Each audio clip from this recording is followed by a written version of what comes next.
Hello, hello, hello. Hello, hello, hello, hello.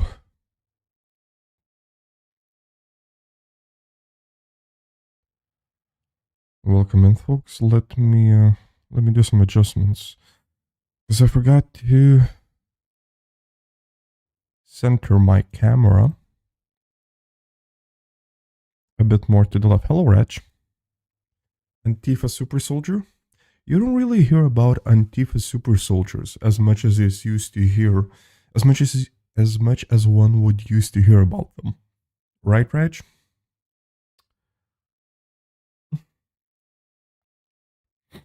I feel like I'm pretty. Why am I whispering? Um, kind of tired a little bit. I think just in general after a week. I know maybe I should be more hyped about the end of my Dark Souls 3 playthrough. But I kind of have I hope like I don't know whether I should be hoping to quickly finish up the boss or to struggle a bit against it, because if I do end up beating the boss quite quickly, it's going to be a reaction content stream, lots of reactions. You look like a drunken husband.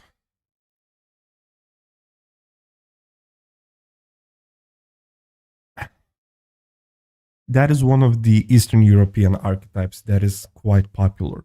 However, Rach, I do not fall under it. If you would have lived in Eastern Europe, you would have known exactly what a drunken husband looks like. Not to say that other countries don't have drunken husbands.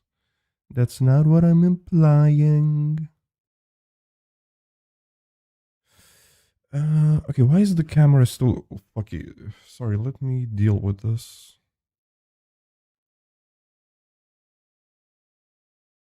There we go.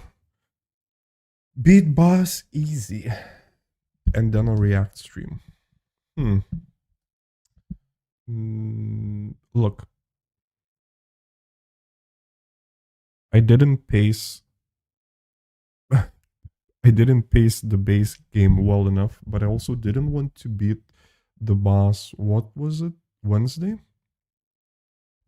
Okay, what is wrong with my mic? I should have done all of this.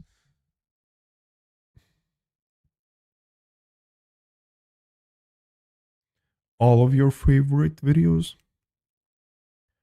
on the hub site? I don't know, Rach. I don't have 3 days of spare time to do that. Okay, let's boot up the game, shall we? Let's boot up the game. Oh shit! I have a bunch of superfluous software opened up. Let me close everything that I don't need, including Discord, Microsoft Word. Okay, what else? Steam can go.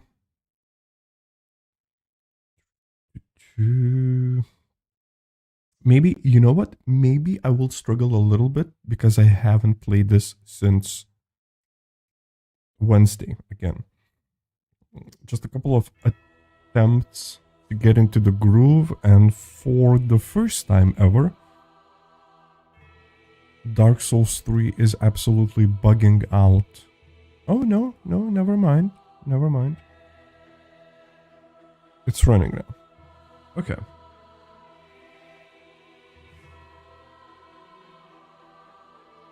How was your weekend, Ratch? Did you do anything interesting? Mine was very low-key, except some snow shoveling. I basically didn't do anything of interest, because it's also cold.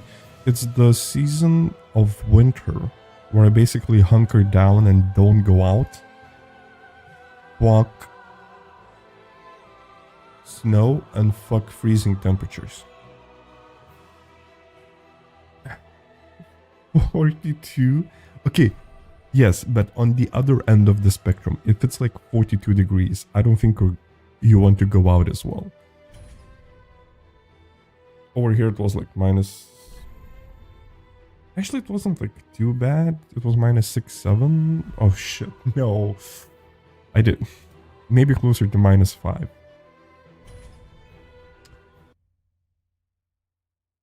But freezing cold is right on the horizon, like Monday, Tuesday, Thursday. It's gonna be cold.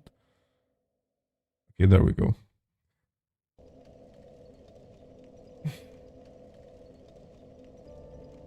The thing with 6, 7 though, Ratch, what I find funny, and this is not my own original idea, I've heard someone talk about this, but 6, 7 I think kind of revealed a little bit about human psychology, the way we deal with numbers, right? I think a lot of people default to saying 6, 7 if they want to say something is higher in numbers than like 5, right? If you are trying to count something, if you're looking at something and you're quickly like going through numbers, and if it goes over 5, you kind of say, okay, there's like 6, 7 balls on the street, you know? Hello Astral, hello Astral. Welcome in, welcome in. Have you progressed further past Deacons of the Deep, or did you stop after the Deacons? Yeah, so I think 6, 7 is we default to that if the number is higher than 5 but lower than 10. A lot of people will end up just saying 6, 7. What do I want? More dexterity, I guess. Ooh, before we go for the final boss, mayst thou thy peace discover. Let's go to the first DLC and let's look through if we have any additional dialogue from the paintress lady and the niece of Slave Knight Gale. I took a little break after the Deacons. They got you shaking a little bit. Interesting. I think since I had the wind blades, I had like basically no problems defeating. Oh wait, hold up, am I thinking about the same lady who was sitting on the table here? She's now in the actual church. Was it the same one?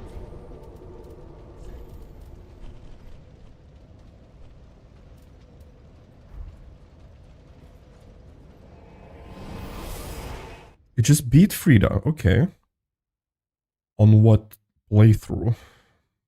What kind of Dark Souls playthrough are you doing, Granch? Astral, while you're here... Oh, why is everything burning? Oh, right, because they have to burn the place down. I'm stupid. Astral, I did want to ask about your OC. Oh no, it's the fire from our fight. Astral, I did want to ask about the OC. How did you create that? What kind of software did you use? Do you draw on the side? Because it came out pretty well, I think.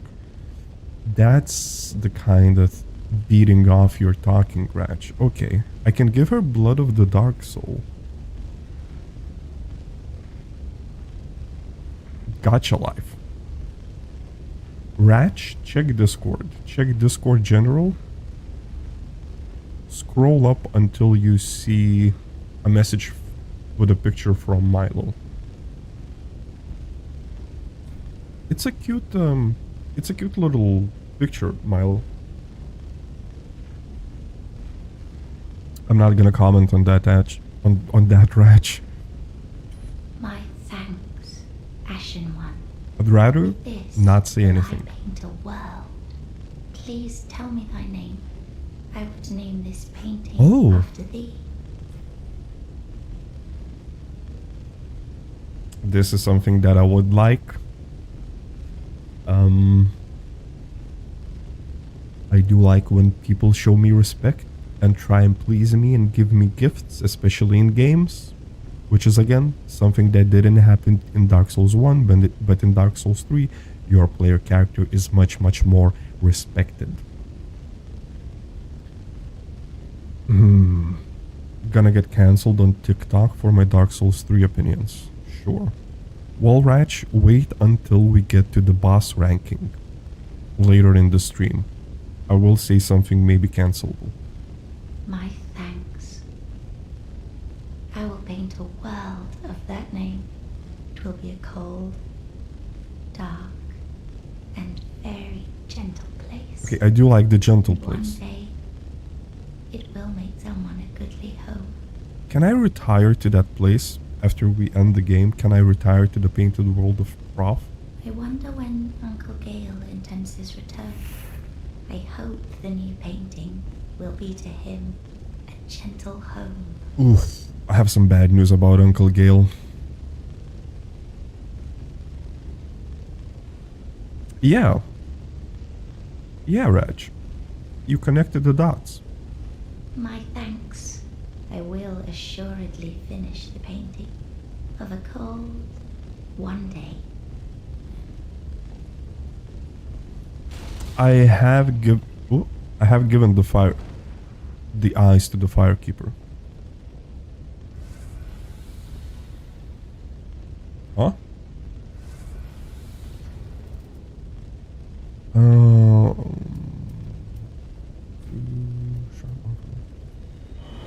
I have given her the eyes, yes.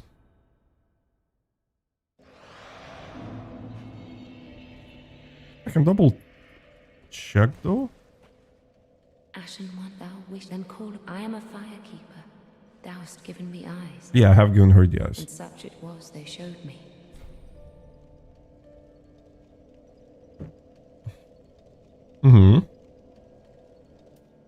Is that something I should not have done, maybe? Ashen one, my thanks Yeah. for the eye, but firekeepers are not meant to have eyes. It is forbidden. It is forbidden. These will reveal through a sliver of light frightful images of betrayal. A world without fire. That's what I want.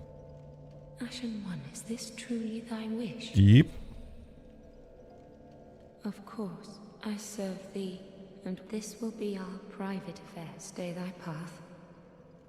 Find lords until the day of thy... I think she can handle it. Plus, it's the end of the world, as we know it. It's not like she's going Mayst thou thy peace discover. live with this for centuries, you know? Okay, let's travel to the...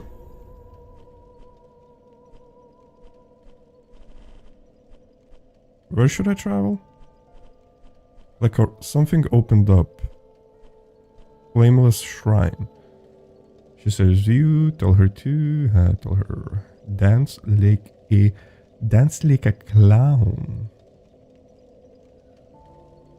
I'm thinking, do I want to do anything else in the base game? I fucked up a lot of quests, so whatever. At first I thought I had committed to following through all the quests. But then somewhere along the lines, I just ended up forgetting about a lot of the quests, just rushing through the game. So, you know, whatever, we're gonna live without completing them, which in return, ooh, I don't need DaVinci Resolve opened. Holy shit, that eats so many resources. Okay.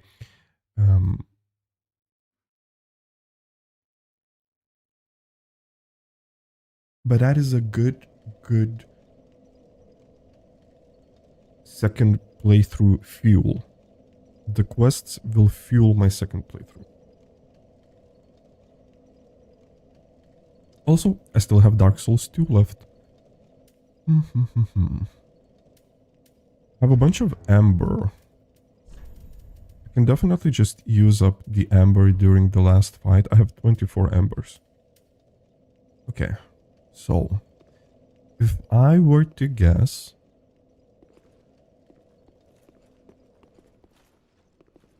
this is either the end of Convergence or sort of the beginning of Convergence, the area.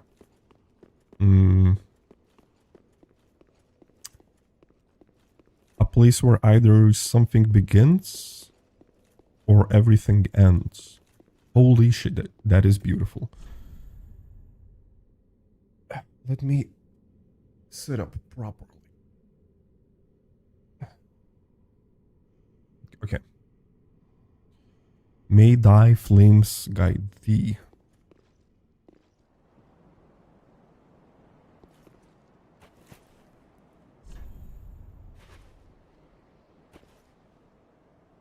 Oh, another bonfire? No, it's a teleporter. Kin of the first flame. Wait. Is this not where the first game ended? Dark Souls 1. Look back and up.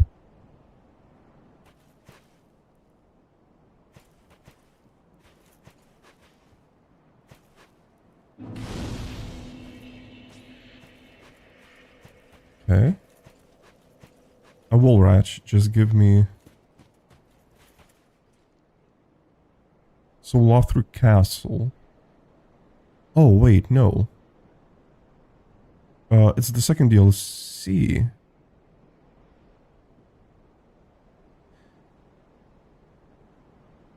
Or is it a mix of both?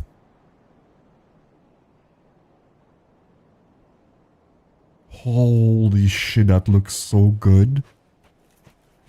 This side especially.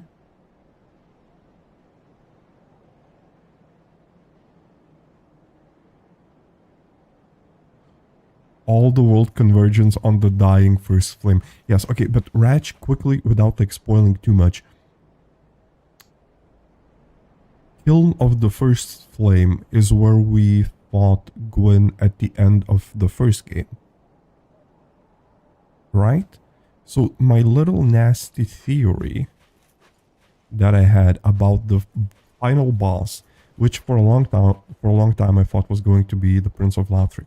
My theory is that it's Gwyn again, but like somehow a strong Gwyn. Going back in time, like Prime Gwyn who slew the dragons. I guess I'm about to find out. No, this is Soul of Cinder. Okay.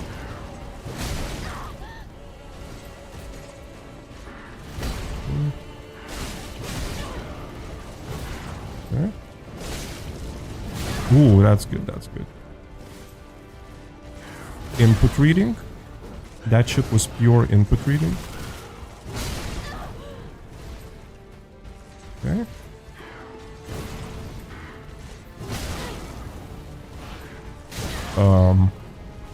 When the fuck am I supposed to heal?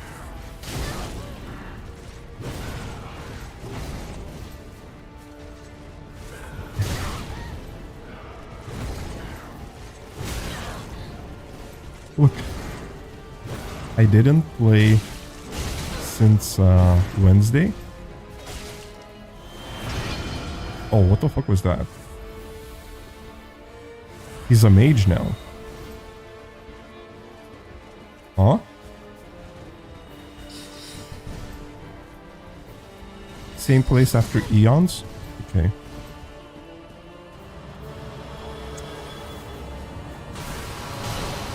Wh-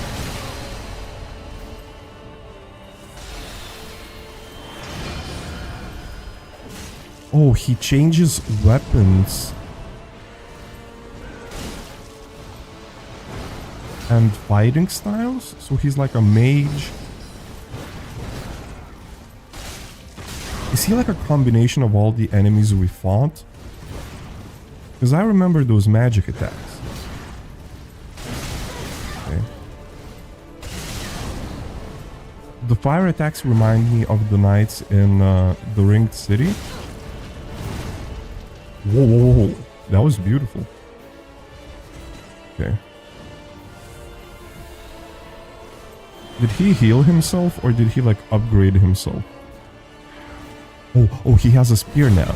See? That's also a move from the Ringed City knights. Which doesn't make sense because the DLC came after the base game.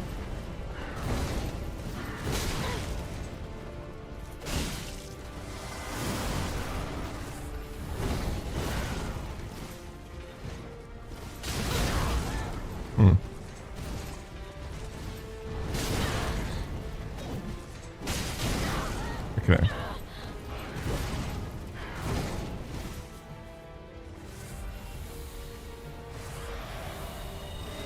No, he's healing. I see. I know that move. He tried to heal.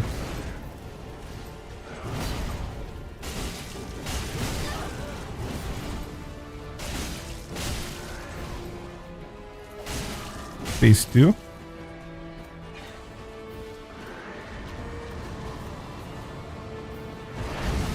Okay. It's pretty good. Ring Knights existed since the start.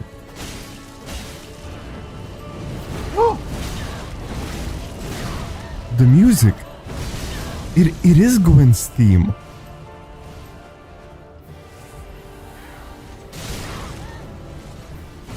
And that's his grab from the... So we are fighting...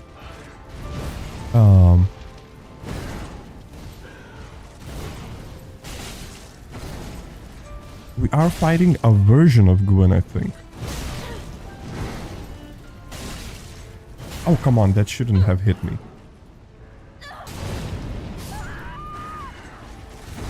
Okay, that was a terrible display by me.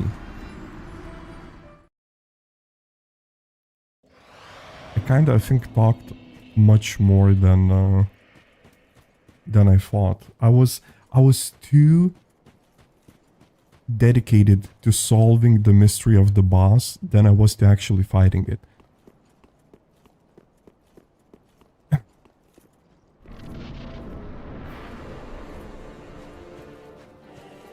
Soul of Cinders. So is he the soul because he's like the first one?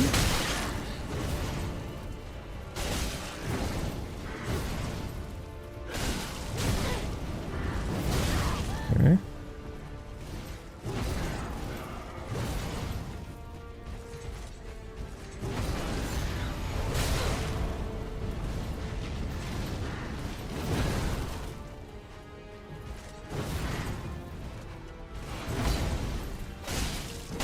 Come on.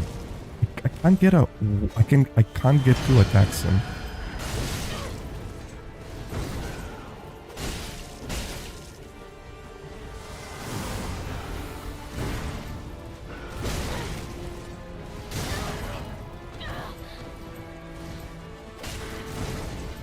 Or is Gwen now fighting with like having ages of experience?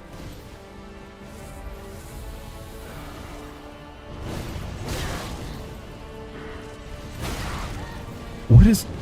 Come on.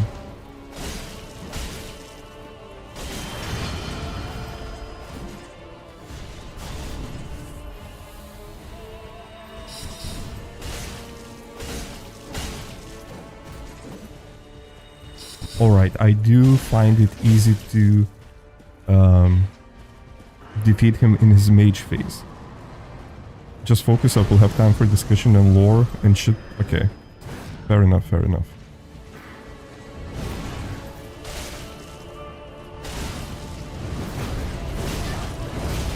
It's fun to get to listen to the music again though.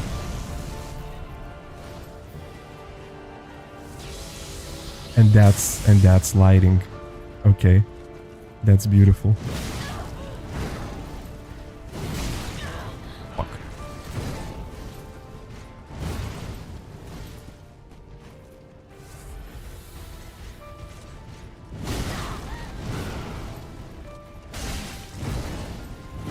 Okay.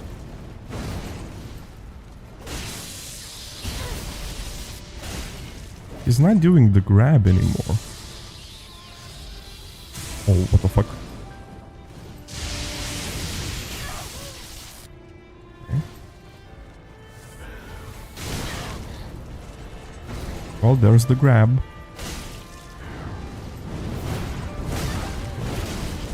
I will say he is much stronger this time around.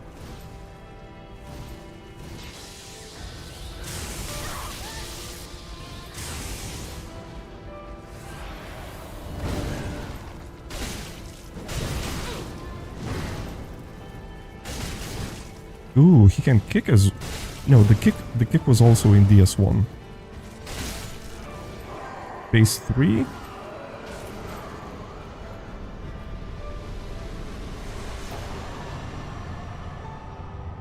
Oh no, that was it. Hello, Sean. Welcome in, Sean. You came at the right time. So, funnily enough, I think I defeated Gwyn at the end of Dark Souls 1 on my second attempt, and I also defeated him again on my second attempt. Look around for the Firekeeper summon sign in the boss area. Before I do that, Ratch, let me look through the lore.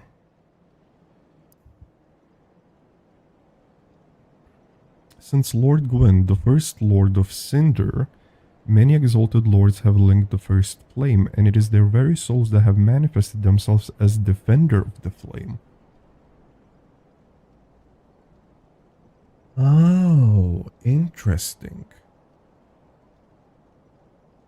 So this is not only Gwyn, but a combination of Gwyn and all the other lords of Cinder, some of whom we fought during this playthrough. Wait, before you do that, read the lore of the soul, then lore of the items that it gives you. Go back to normal shrine and the transposing guy. Ooh, good call, Raj. Good. That is a very good call.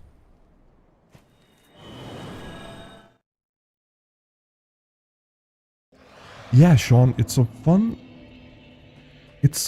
fight. It's a little bit, I think, anticlimactic. Because it's not hard. It's not as hard as Gale, Frida, even Gundyr, even Midir.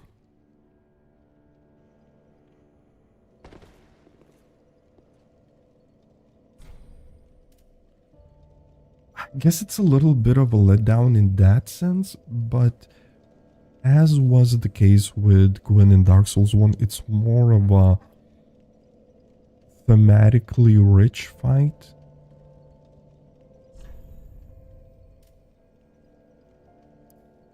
A memory of an old sword found deep within Midir. Oh, wait, is this from Midir? This is from Midir. That's fine. I do want to read through this, though. The sword is named after Moonlight, but is slightly different than the one fashioned of the Pale Drake Seath. Perhaps it is rooted in an older memory from not long after the beginning. Can I loot the item? Which one?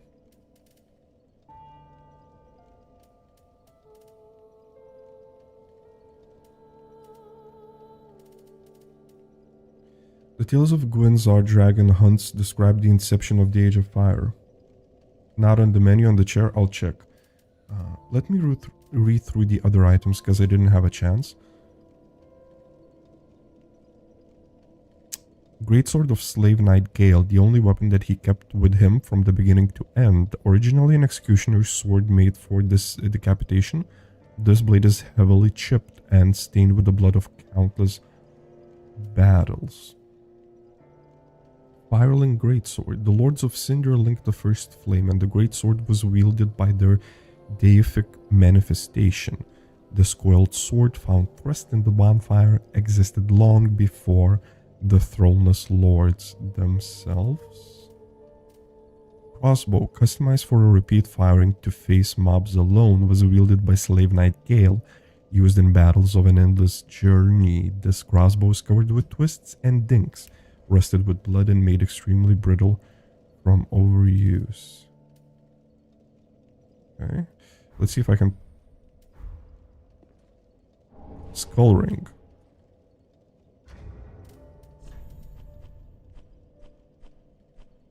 Let's see what the ring is.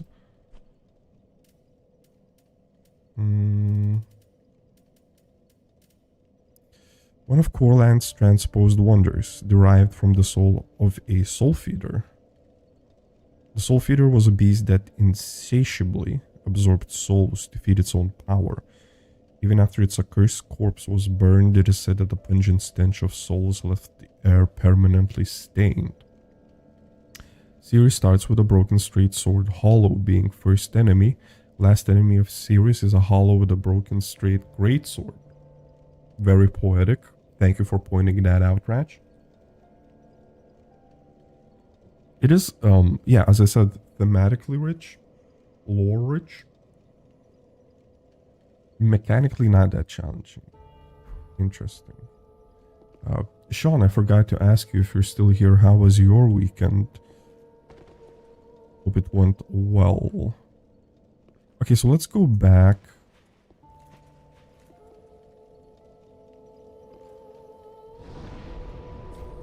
And I guess make the final decision.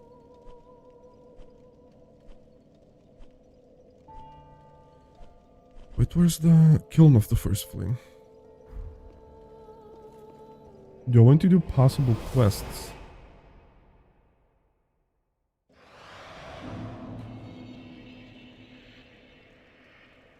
Do you mean quests that had already been started?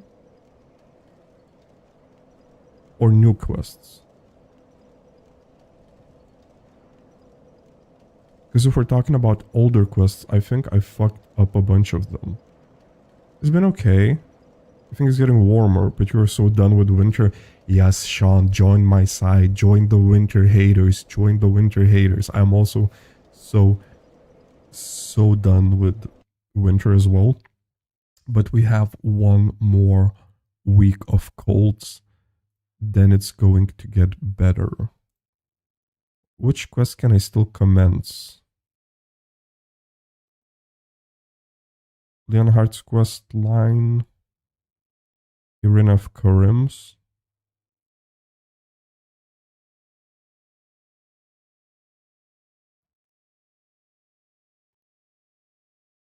I'm reading through the Reddit post, Ratch, and others.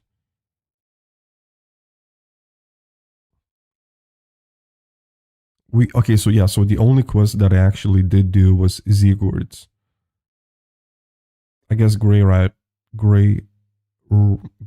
as well, but he ended up dying. Aldrich boss fight, that's fucked.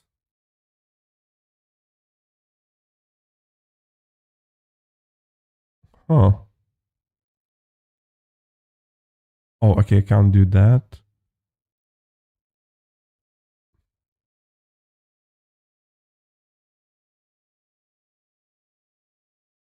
Oh, what is that about the Firekeeper?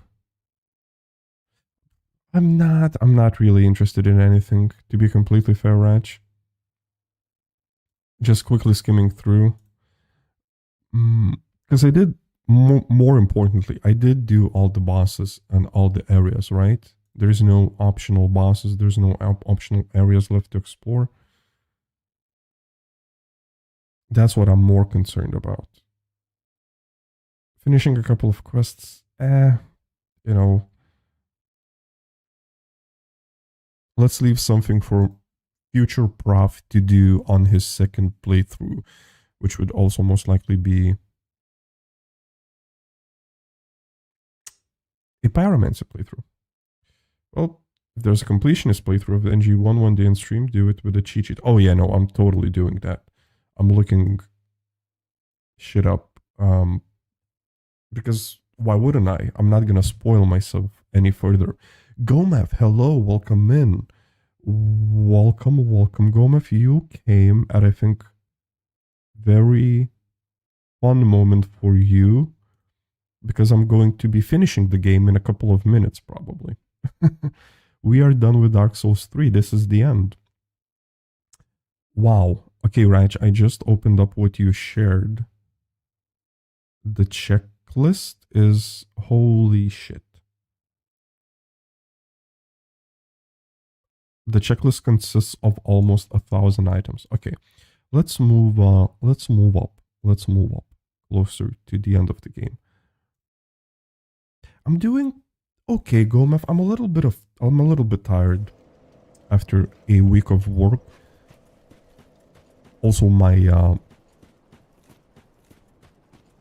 workplace will see I will personally see an increase of work starting next week. Let's see if I can keep up streaming that well during those times when I will be more occupied and more engaged in my actual work. This is a very beautiful moon, right? Okay, Rach, if I don't want to touch the bonfire,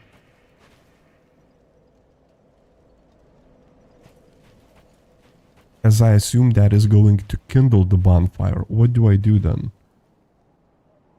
Oh, look for summon sign. Sorry.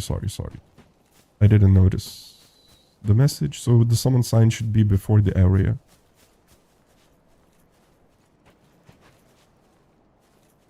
Something popped up when I was running here.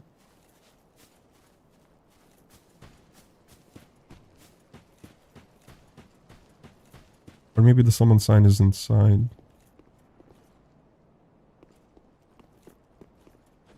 It should be glowing like white-ish. We are talking about the Firekeeper, right?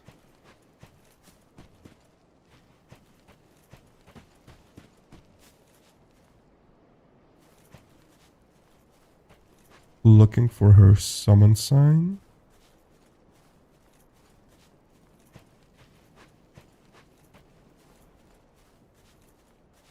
I hope the sign is not covered by flowers.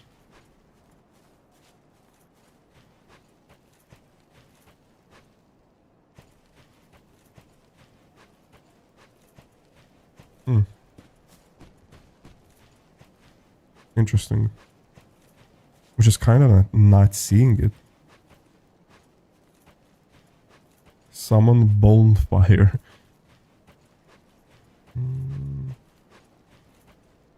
Oh, whoa. You are actually right, Gomef. It is right near the bonfire. I didn't expect that. Thank you. I don't think you knew that, but you helped me.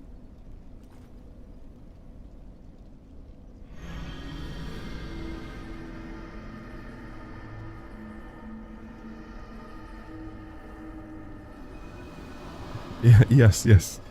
You guessed it, but you helped me still.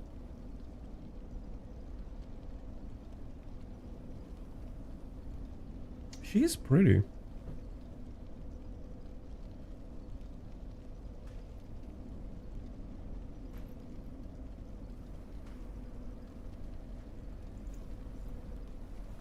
So theoretically, her life's mission, her only goal is to keep the flame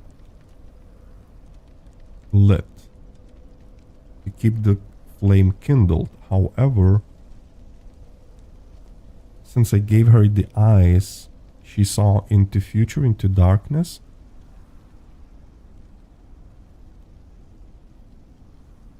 And I am going to betray the flame.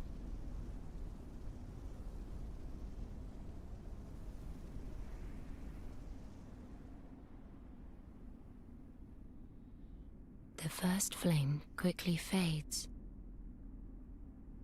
Oh. Darkness will shortly settle. She wants my fire?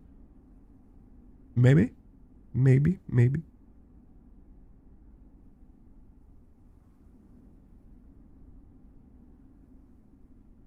But one day, tiny flames will dance across the darkness. Yes, that's what I want.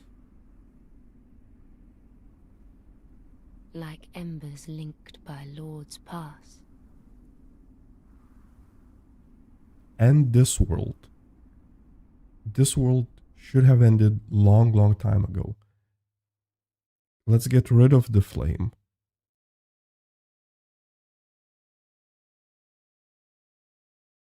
And give a new world a chance, a new beginning, a restart. Ashen One, hearest thou my voice still? The end of fire. We got an achievement for that. Kill her while she speaks. I don't know if I could have done that. I don't think I could have done that, Gomez. I wouldn't want to kill her. Hidetaka Miyazaki. Props to Miyazaki. This was a very good game. This was a very fun game. And Ratch said that this is the best ending. Natural end of the fire natural cycle continues normally without Gwyn's artificial sin of linking, and you can fuck this hottie. Okay, well, that's okay, Ratch. That's a little bit too much. We might be going overboard. Let's Darkest Dungeon 2 now. Not immediately, Gomez. After this, I'll do... So for tomorrow, I'll be doing Soma, which is a horror game. After Soma, I might do a visual novel, either Detroit Become a Human or Life is Strange, one of the two. Or maybe The Walking Dead. And after that, I'll probably do Darkest Dungeon 2. Super hello, yes, you just missed it. We ended the flame. We didn't kindle the flame. Rain World? Maybe a little. Rain World is probably later in the future. Not everyone, Ratch. Not everyone. And I still also have Dark Souls 2 in the bag. I can always return to more Dark Souls by playing Dark Souls 2 and Sekiro. And also, I always need to be getting new viewers. New viewers. I gotta cycle in new viewers. Maybe. I mean, I probably will. But I also want to play other games as well. Such as life of variety streamer. It's peaks and valleys. It's peaks and valleys. You win some viewers, you lose some. What do you mean, Super? What do you mean is ball? Is that like good or bad? Okay, so quickly about Dark Souls 3, which just ended. I finally got the ending I wanted to do in Dark Souls 1.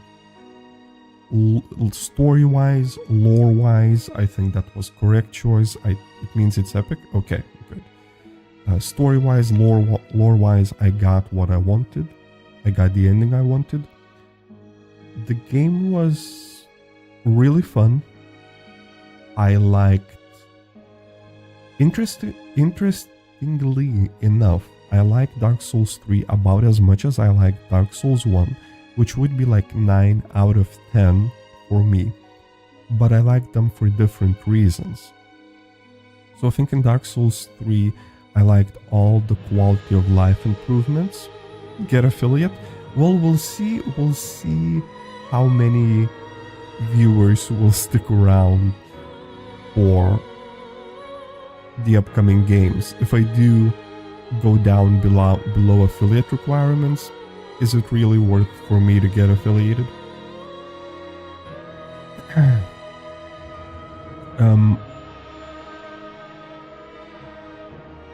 So the quality of life improvements, for example, being able to warp anywhere, being like a little bit better inventory management system, having a storage space, having more lore, NPCs talking to you clearly, NPCs giving you quests, explaining themselves much more.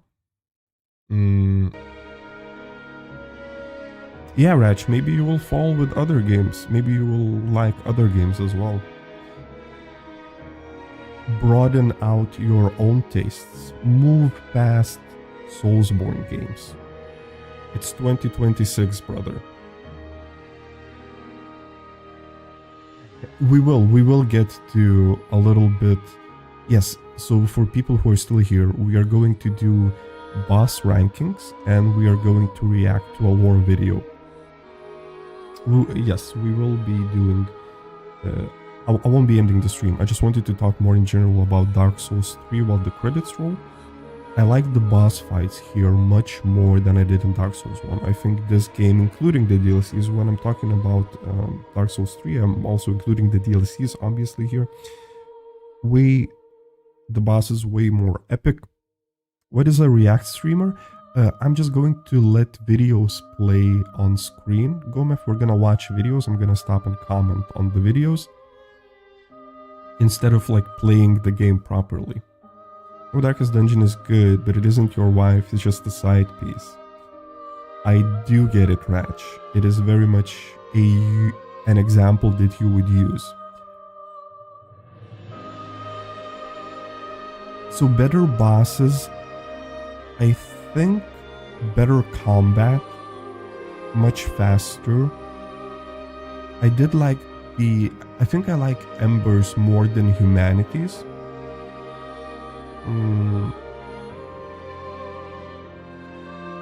Or I do like that Embers, they used Embers basically instead of Humanities. More weapons, weapon arts, I didn't use that much weapon arts, like I didn't abuse it, but it's a welcome addition to the games. Thank you, Goma, thank you. And, or are you saying that you liked Ratch's metaphor? Because that is also a good metaphor. The story is kinda same-ish as Dark Souls 1. Well, no, the story isn't the same because I think the inclusion of Lords of Cinder, these past great heroes that went on to kindle the flame, were revived and then refused to rekindle the flame for like various reasons, I think, right? That was a welcome addition. It's only similar in the broadest sense of the word.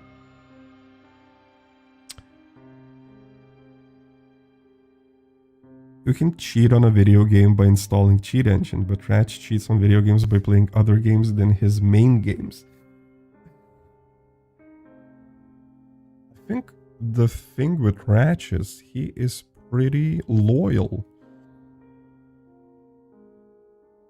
to his main games. He's not a cheater in that sense. Maybe.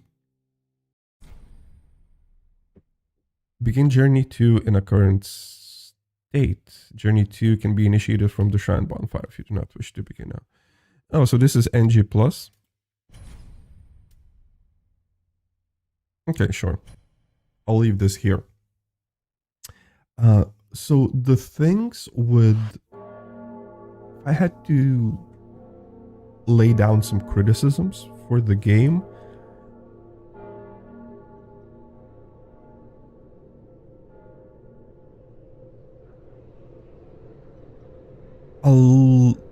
This one is much more straightforward than Dark Souls 1. Not enough waifus? Sure. But that's like the 7th most important criticism. I think in comparison to Dark Souls 1, Dark Souls 3 is much more linear. You are like on sort of like a train cart on a rail. The track is set for you with very few deviations to the side. It's just going straight forward, straight forward, straight forward.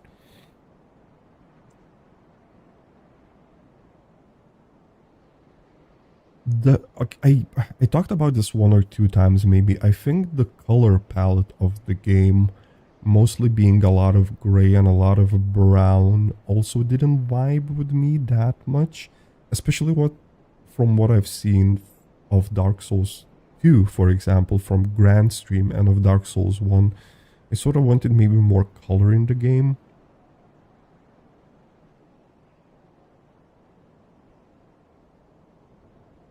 What else? So the lack of interconnected level design, which the first game shined with, there's pretty much, I guess there are a couple of shortcuts. This game doesn't really do interconnected level design, and from my understanding, only the first Dark Souls 1 does that in all FromSoft games. So maybe I will keep missing that little piece going forward. But it's still something I'll complain a little bit, because the fast travel system is obviously like great, but it does rob the game a little bit like of its beauty. To be cringe is to be free. Go find your waifu and go. Oh, Gomef, really? Crow Scare. Fear and Hunger 1 and 2. None of those games just mentioned, they don't ring a bell for me. I will have to look it up after stream. Let's do one boss. Let's do one boss. Interesting. But both Gomef and Ratch, you guys know about those games. Okay. Let me do one boss to see how much harder maybe NG1 Plus is. If you die to Gunder, you're leaving. No, Ratch, we still have the boss rank. We still have boss rankings to do. We have a boss ranking to do, and we have to watch one war video about Dark Souls 3. I think we'll I think we'll watch the video first. The war video, and then we'll do boss ranking.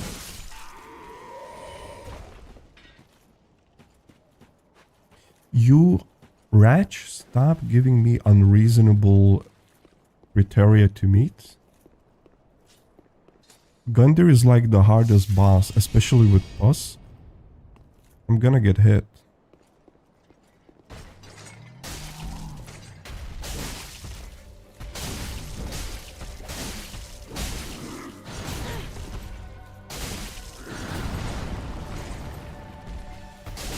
Wait, did I get hit already? What the fuck?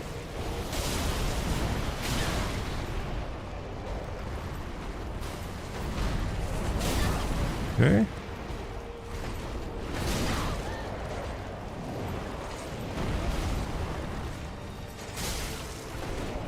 What? Alright, I'm doing way too much damage. Way too much damage. Alright, that is about as far as we will go in Dark Souls 3 for today in-game. However, that does not mean we are abandoning the game. Let me quickly boot up the lore video. Apparently it would be kind of a romance with vampires. What is Fear and Hunger? Let me quickly Google what is Fear and Hunger game.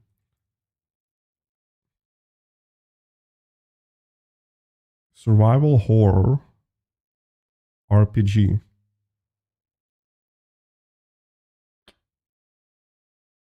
Huh. Okay, kind of. I have to say, kind of basic graphics. Pixel graphics. That's something I would have to get used to, but I'm not against it. Okay. Let's look through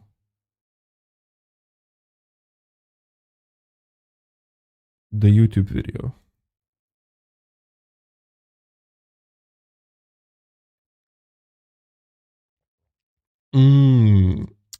Goma, if I do remember you talking about me being a vampire that takes away the time of every viewer. If a hot curvy vampire wanted to suck you off, you would get naked and cover yourself in crosses and garlic. All your body. Except that one part. Ratch, I think that much garlic And that many crosses would completely repel a hot vampire lady. You would have to risk it without any crosses, without any garlic. You would have to show her you're worth her time. So you would basically have to sub to her, be a dirty little sub beneath her feet. Under her feet, no garlic, no sticks. That is my advice, okay? I don't know how practical the advice is. I have never done that myself. Okay. Let's boot up the video now. She's starving. She has no choice. She's still not eating garlic. Alright, so Dark Souls 3 lore. For the story. Yes. I'm very much interested in the story. This one is only 30 minutes, so we can quickly, well, sort of quickly, mostly quickly watch this and be done with this.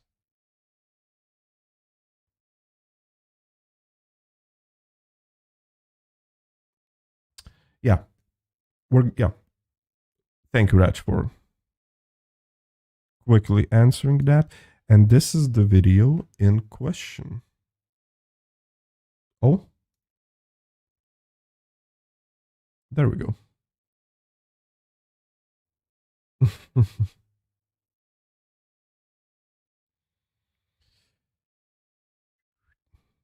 So this is the basic story video. I want to see how much of this I will understand. Like, what is my, after playing Dark Souls 3, with a little, well, quite a bit of nice and helpful help from Raj about the story, but piecing a lot of it for myself on my own. Let's see what I missed,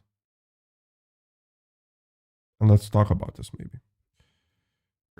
Today, we're going to discuss the overall story of Dark Souls 3, and as such, there will be heavy spoilers from both Dark Souls 3 and Dark Souls 1, so consider yourself warned. Also, bear in mind this video was created pre-DLC. Oh. Pre-DLC, how bad, Raj, how bad do you think is it that the video is pre-DLC?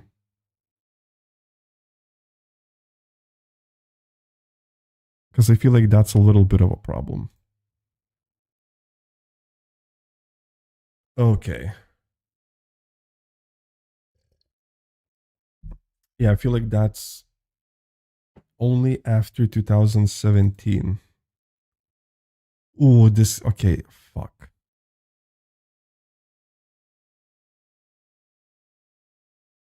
Well, I also would prefer a shorter, okay, like there is 4 hours. Are you guys seeing this? 4 hours of videos. Gomef? Okay, I'll see what you are linking.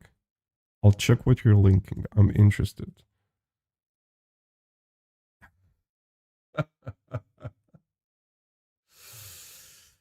Ah, of course.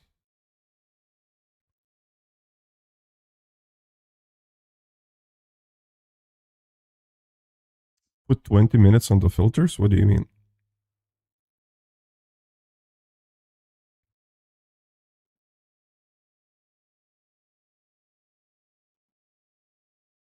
Oh, yeah. Didn't they change? I didn't read the news, but YouTube changed something about filtering or the search results somewhere here, I think, and people got angry.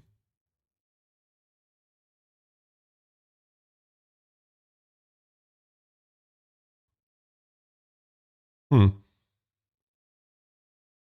Oh. You can't filter through most recent. Okay.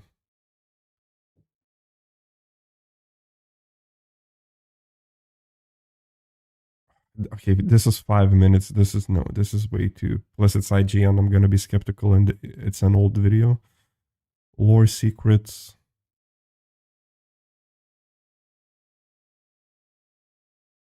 So basically, the bosses, almost every boss gets a lore video.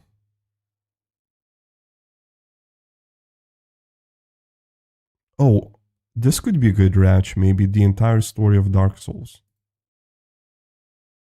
Let's open that up.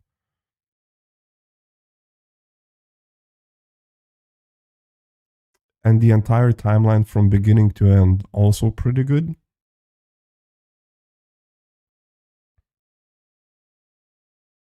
Just click on something. I think I picked out 2 videos that we're gonna watch.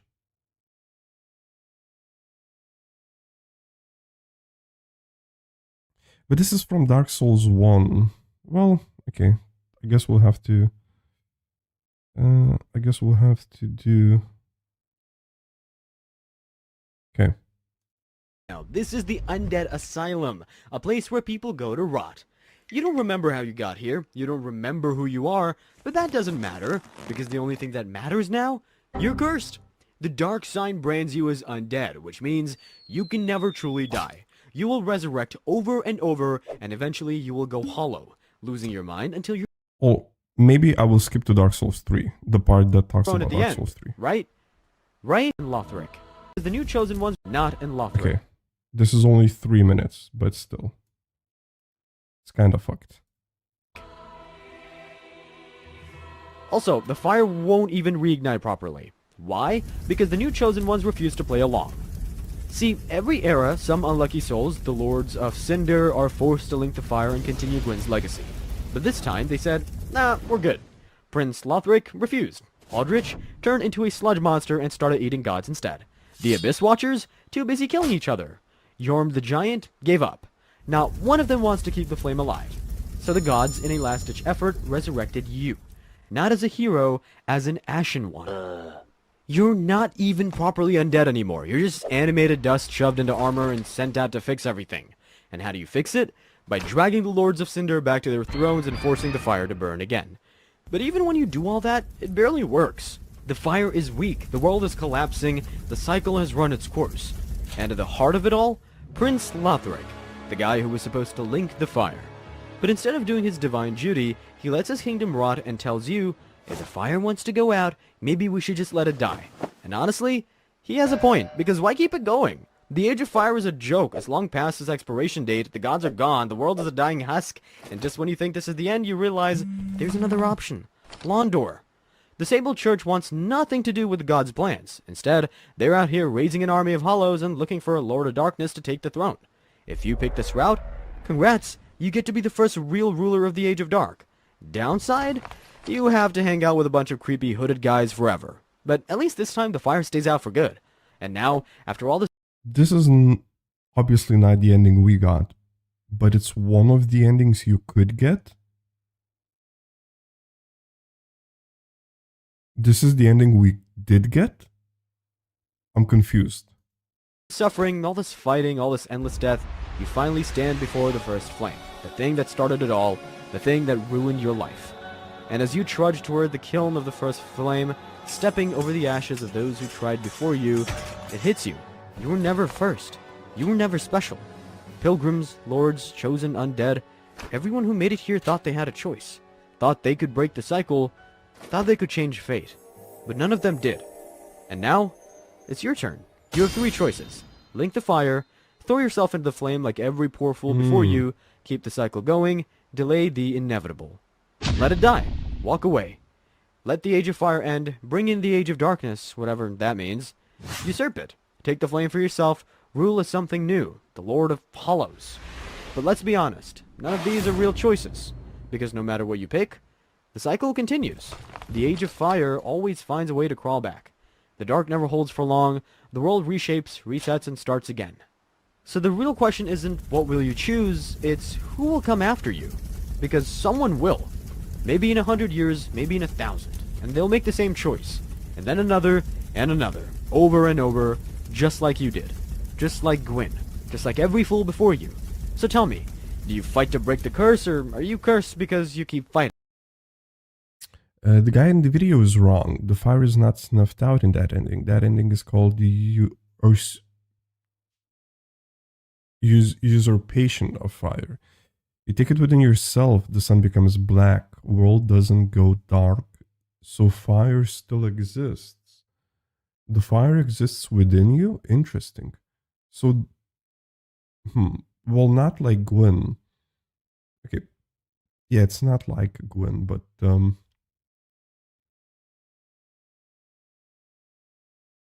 oh, okay, so is it like the fourth ending? Because I think you guys were talking like mad extreme, how many endings there are. Or maybe in Grand Stream? Maybe in Grand Stream. We're talking how many endings there are, like 3 or 4. Just search up the endings. Connections between DS1 and DS3 in Maddox's stream. Let's start from the very beginning. Upon Dark Souls isn't just a trilogy. Okay, let's watch this and then we'll do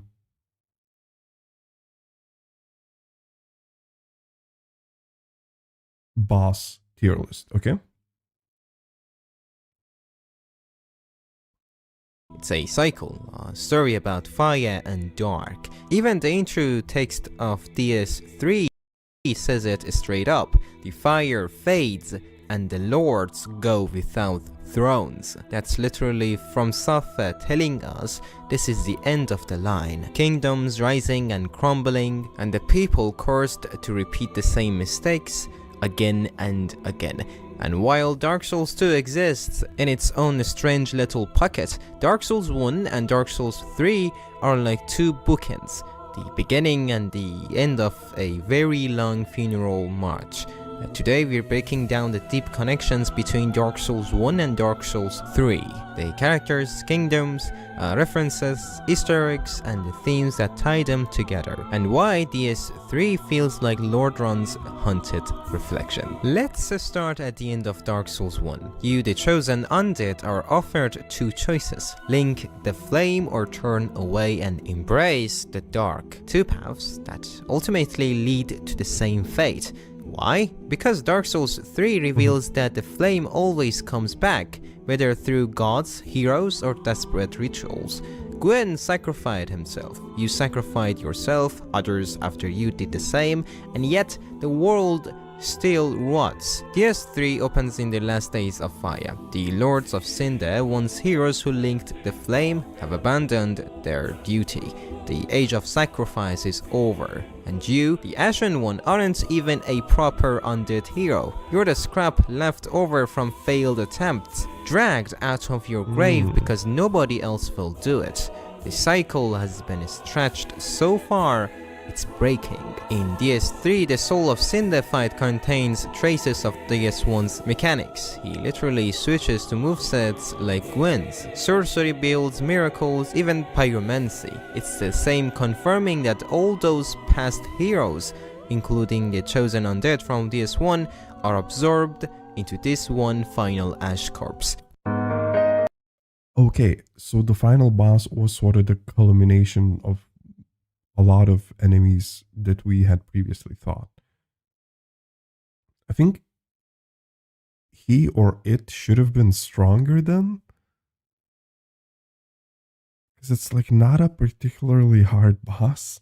Okay, moving on. One of the clearest ties between DS1 and DS3 is the geography. Yes. The world of DS3 isn't random, it's built directly on the bones of Lord Ron on Orlando. In DS1, the city of the gods is radiant, an illusion masking decay. By DS3, the mask is gone. The cathedral lies buried in snow, its god dead or corrupted. Gwyndolin is devoured by Aldrich, Smoke is long gone, and Ornstein has wandered elsewhere. Probably the dragon of Nameless King is Ornstein. Elimination of everyone who linked the fire in the past. Thousands upon thousands of people Oh, thousands of people. He's just weak because gameplay, no lore explanation. Fair enough. Orlando goes from divine capital to feeding ground for monsters. The Silver Knight armor in DS3 says that they defended Orlando even after the gods fled, until only ashes remained. These guys literally stood watch for centuries for gods who abandoned them. And who do you find guarding Orlando now? As I said, a dark son Gwyndolin, once the hidden god of Lordran, is dragged from his throne and is slowly devoured by Aldrich. It's brutal, a once mysterious deity reduced to food for a sludge monster who dreams of the deep.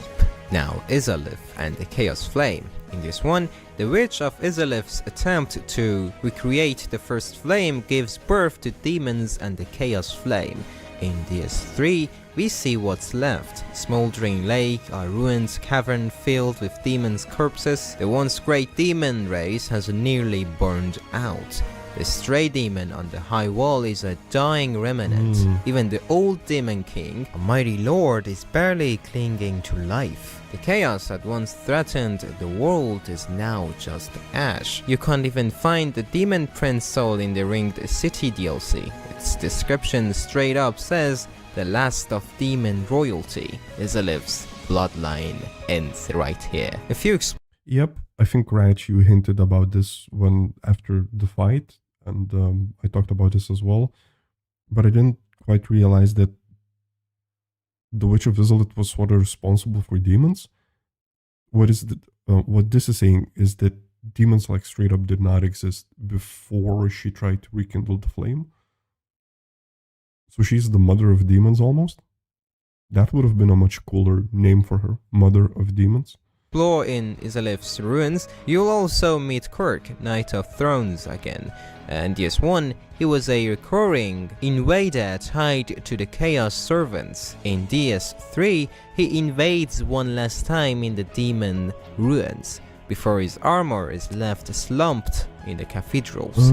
His arc ends quietly, another old knight swallowed by ash. I did not catch all of that about the knight, completely missed it. This. In DS1, Ulusail falls to Manus, the primeval man, creating the Abyss. Arturias tries to hold it back and fails. In DS3, Farron Cape is the grave of that same struggle. The Abyss Watchers literally modeled themselves. Also, there was a normal demon-human civilization in Izalith for a certain time, before stuff truly went to hell. Cool. Very interesting. Demons, humans living together. And by living, I mean, you know, they probably made some freaky-ass babies. After Arturias, carrying his fight forward, but even they fall to corruption, killing each other endlessly as the Abyss consumes them. History repeats, only bloodier. The Abyss Watcher's wolf blood is a direct reference to Sif, Arturias' companion. Their common I kinda guessed that. I mean, it's easy to guess, but I kinda guessed it. item even mention how they were inspired by the Wolf Knight, Arturias himself. Karthos and Nito's echo. The catacombs of Karthos in DS3 mirror the catacombs in DS1, where Grave Lord Nito once slept. Karthos is a kingdom obsessed with... I think once Raichu pointed out the convergence stuff, or sort of got me walking down that path, or like thinking that way. A more observant player will notice those callbacks to DS1 and the areas and the bosses. It's missing stuff in the swamp, like the dead mushrooms. Yes, the mushroom stuff. Elizabeth, Dusk Gear, in the Farron swamp. But I do like this video so far. Undeath and Wolner, the Dark King, clutches a sword infused with abyssal power. In many ways, Karthos represents Nito's legacy wrapped, death as a force no longer worshipped but weaponized. High Lord Wolner's crown item describes him as a conqueror of countless kingdoms who relied on abyss sorcery. It makes them a twisted mirror of Nito, both skeleton lords, but one a god of death, the other just a greedy king who stole its power. Nito's aura is more fascinating, I guess. And of course, it's not just the locations that tie back to Lord Ron, it's the people. In Dark Souls 3, scattered among the ruins are familiar faces dragged along with the cycle. Blacksmith Andre. One of the most direct returns is Andre of Astora. In this one, he's the friendly smith who helps shape your journey. By DS3, centuries later, he's a I did like all the reoccurring characters. When you run into them again, you see them again, like it's fun. I remember seeing Andre the first time and going, "Hey, Andre, good to see you. You were a fun character. You were a lovely character in the first game. I now get to see you again, like presumably thousands of years later." People speculate that Volnir is a descendant of the DS2 player character. You will understand why by the end of DS2 it has to do with the crown. Millennia later, it is not centuries, as he's saying. When thinking of fire is around, one linking of fire is around 1,000 years. Okay, so that is what I also wanted to kind of ask. How many? Okay, so you said that the first fire was kindled maybe 1,000 times, if I understood your comments correctly, Rach, right? And if each kindling basically happens every 1,000 years, so we're talking millions of years passing. If there are around 1,000 Lords of Cinder and 1,000 and a fire gets linked every 1,000 years, still there in Firelink Shrine, unchanged, eternal, still hammering away. His presence is one of the strongest indicators that this really is the same world. Crestfallen warrior, that ever-present soul-crushed hundreds of thousands, okay. NPC, he returns again in DS3's Firelink, once more sitting in the corner bitter and defeated. Just like in DS1, he's the first voice you hear, reminding you that despair is the true constant. Dark Souls 3 thrives Remember on Dreg Heap? It is a civilization that existed and died on top of each other, literally. Dreg Heap the area. Hold up. I do have to look it up again.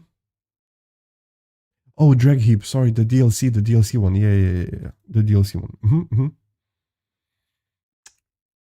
Imagine 1,000 Roman empires every 2k years and they fall and some builds on top of another one. Yeah, that is sort of the vibes that I did get from the game. I think the game successfully managed to convey that. showing us what happens to the legends of DS1. Spoiler, most of them get corrupted, forgotten, or twisted. Gwen's lineage. In DS1, Gwen is the god who linked the flame. His children Guinevere, Gwyndolin, and the Nameless King dominate DS3's lore. Guinevere is long gone, her illusion shattered. Gwyndolin is reduced to a meal for Aldrich, and the Nameless King, Gwen's exiled firstborn, becomes one of the DS3's hardest bosses, riding storms and dragons, or his best friend. Supposedly hardest bosses. Their fates underline the collapse of divine order. The Nameless King's Storm Drake, the King of the Storm, is heavily implied to be one of the ancient, everlasting dragons from DS1, or his best friend or his best guard, Ornstein. That makes the Nameless King's betrayal of Gwen even more brutal. He literally chose to side with Gwen's old enemies, Nito and the Undead.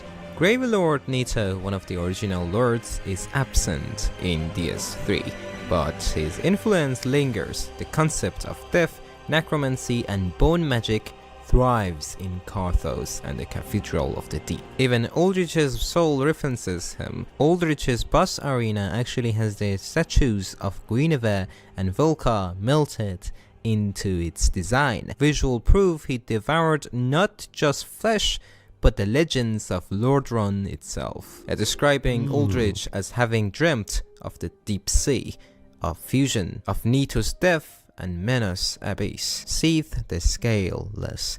Seath's crystal sorcery lives on in the Crystal Sages and Oseiros, the Consumed King. Both are obsessed with knowledge. Yep. Both mutate into monstrosities. Oseiros, if I am saying his name right, even cradles an invisible child.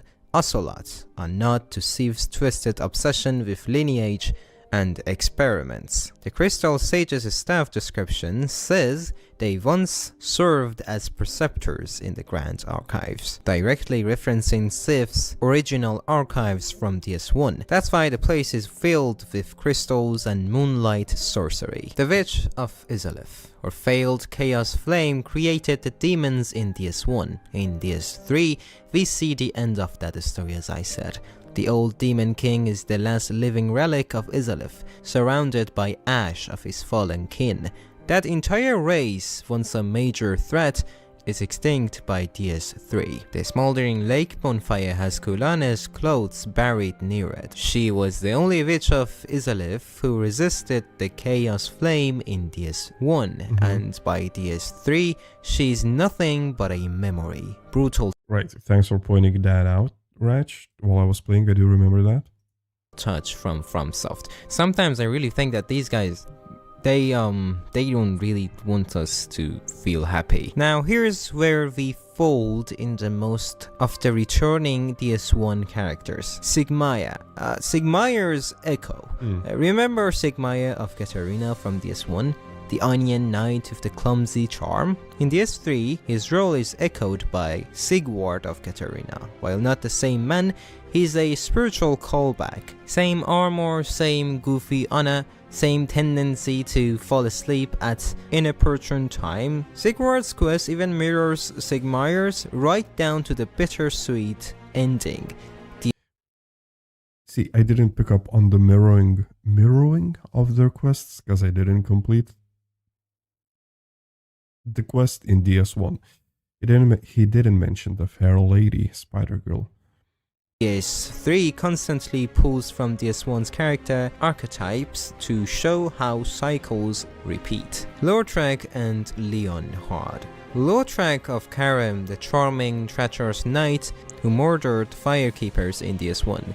In DS3, we get Leonhard, another knight of Karim, who encourages you to join Rosaria's fingers and ultimately... Oh, I didn't know about the connection between two of them. I didn't put that together. I guess it would be hard to put it together on your first playthrough. turns on you. His armor, his smooth words, his obsessions with firekeepers, all of it is Lautrec 2.0. The world keeps spitting out these twisted Karim Knights. Another reminder that the world might change, but not the people. Patches. Patches. Okay, the one patches. constant across from software games. He's back in DS3 as unbreakable Patches, pulling the same tricks, kicking you into holes, stealing Sigward's armor.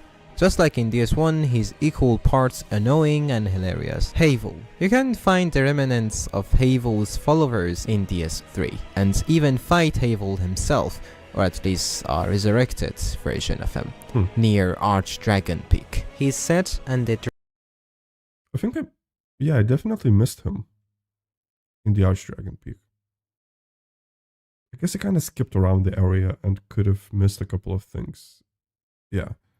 Dragon Tooth weapons are in play, showing how even the mightiest DS1 warriors are dragged back into the endless cycle. Darkestaller Koth. Never fight Havel at all in the Souls games. Not even in the first one? Or is that just like a guy in Havel's armor suit? And that's all these guys are? Impersonators? And Frempt, while absent in Havel warriors are the ones with the rings and armors like that. Yeah, but not Havel himself.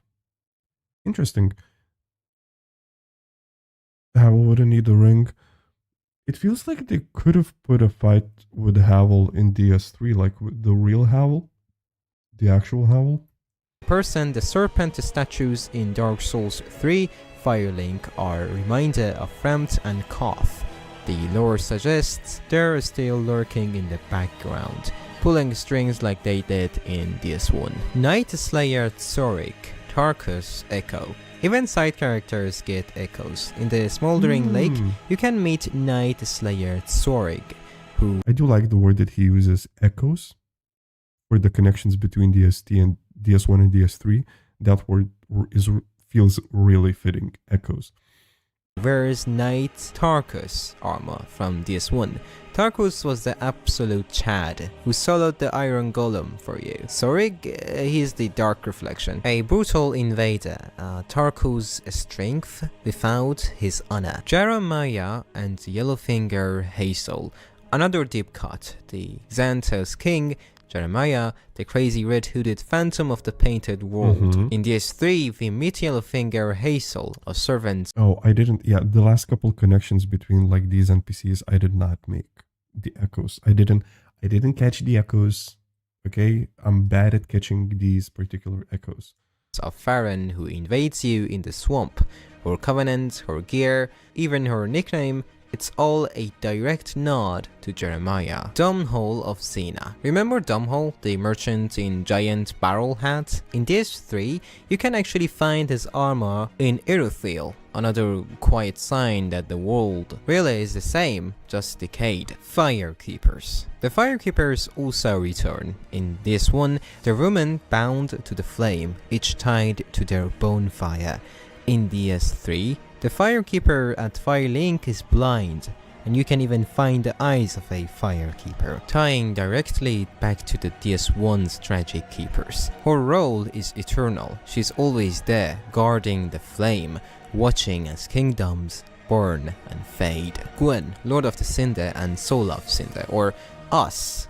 We are back in Dark Souls 3. Our character from Dark Souls 1 is back. Or we can say Gwen 2, because his legacy is the entire foundation of Dark Souls 3. Oh, hold up. Is this saying... In Dark Souls 3, our character from Dark Souls 1 is back. Oh, right, because we linked...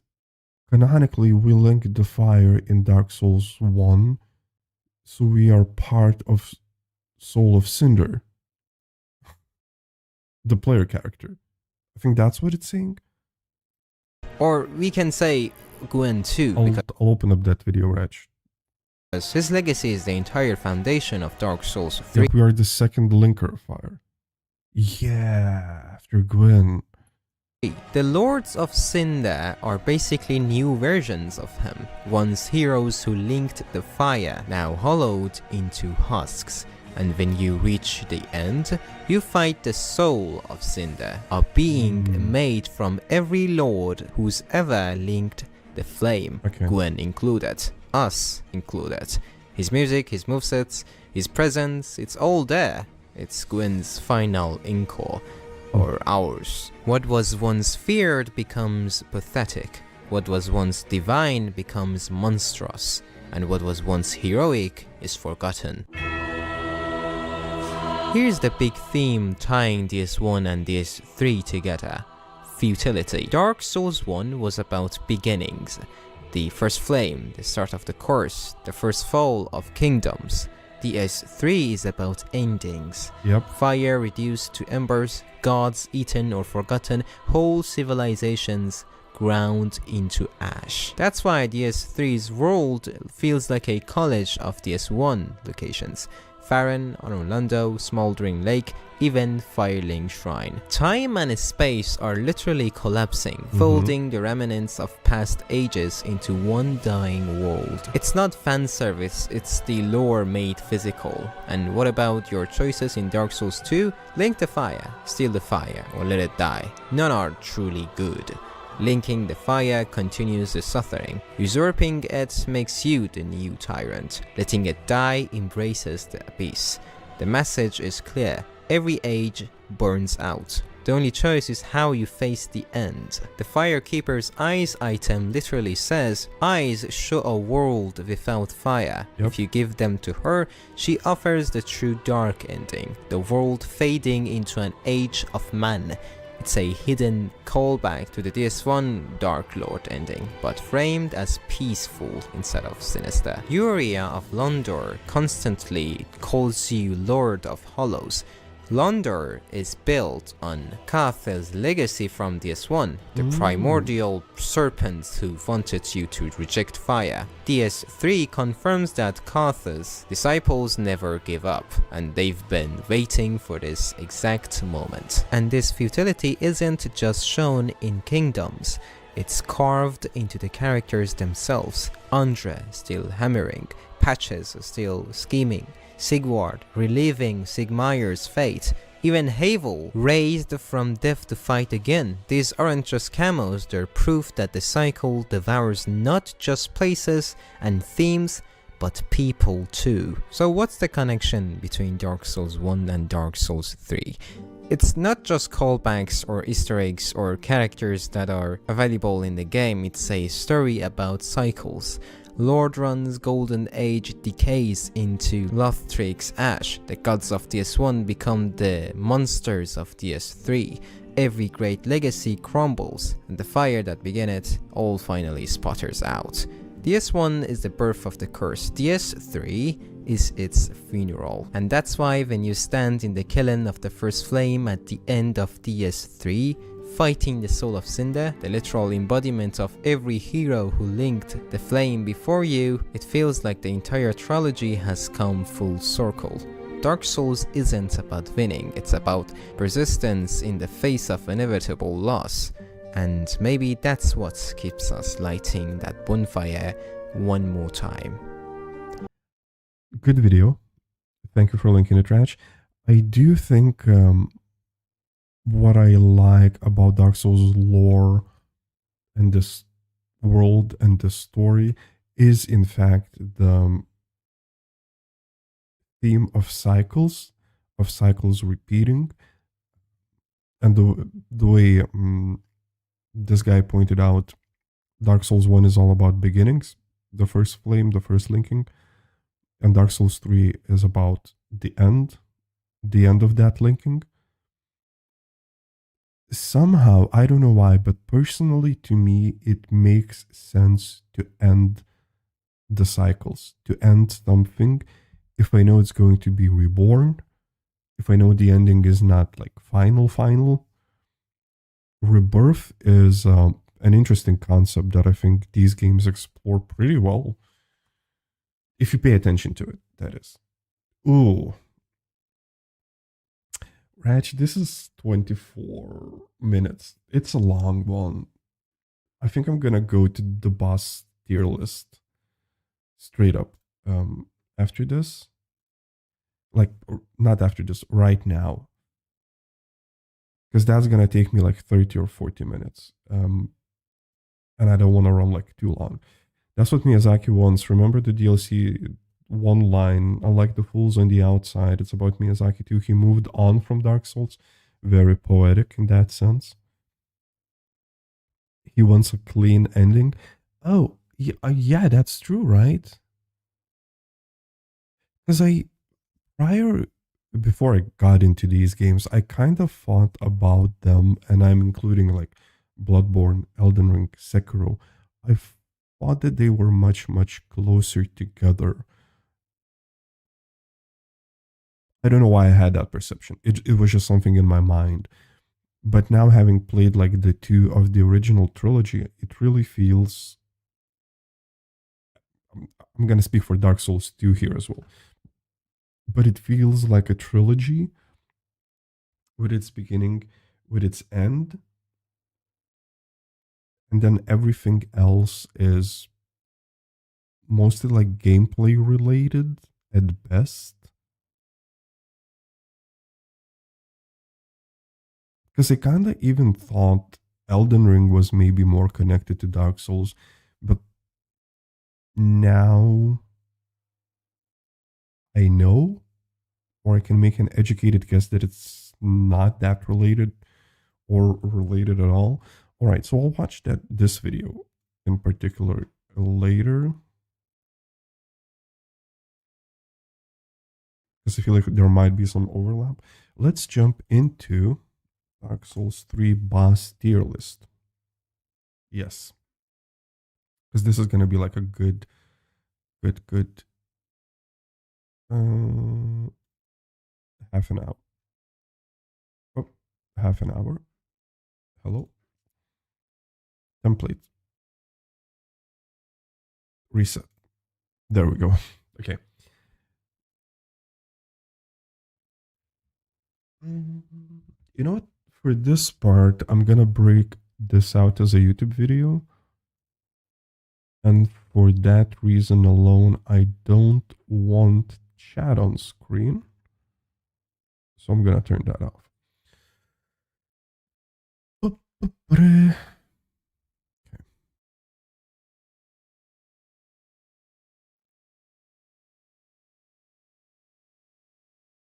Let me get everything in order. All right, okay. Tier list time. You are right, Raj. We're gonna do a tier list.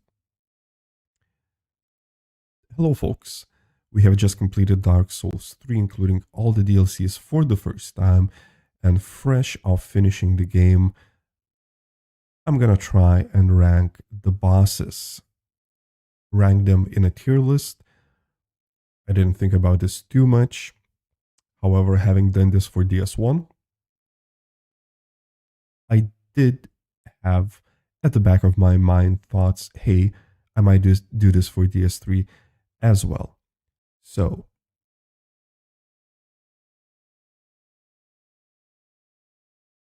we should talk about the scoring system as well, right?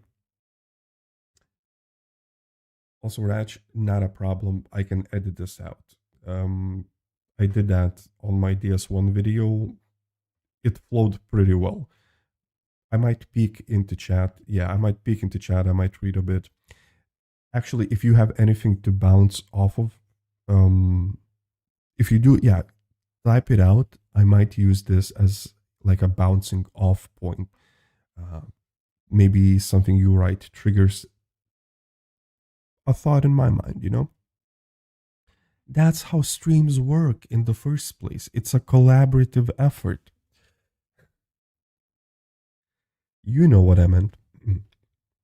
So we should also talk about the scoring system. What do I have in mind while trying to rank the boss? Well, it's about fighting, right? It's about difficulty, it's about movement set, it's about the enemy design. But also on top of that, I think about the lore. I think about the music of the fight, if I remember it. If I remember, I try and think about the arena that we fought in. So all of these little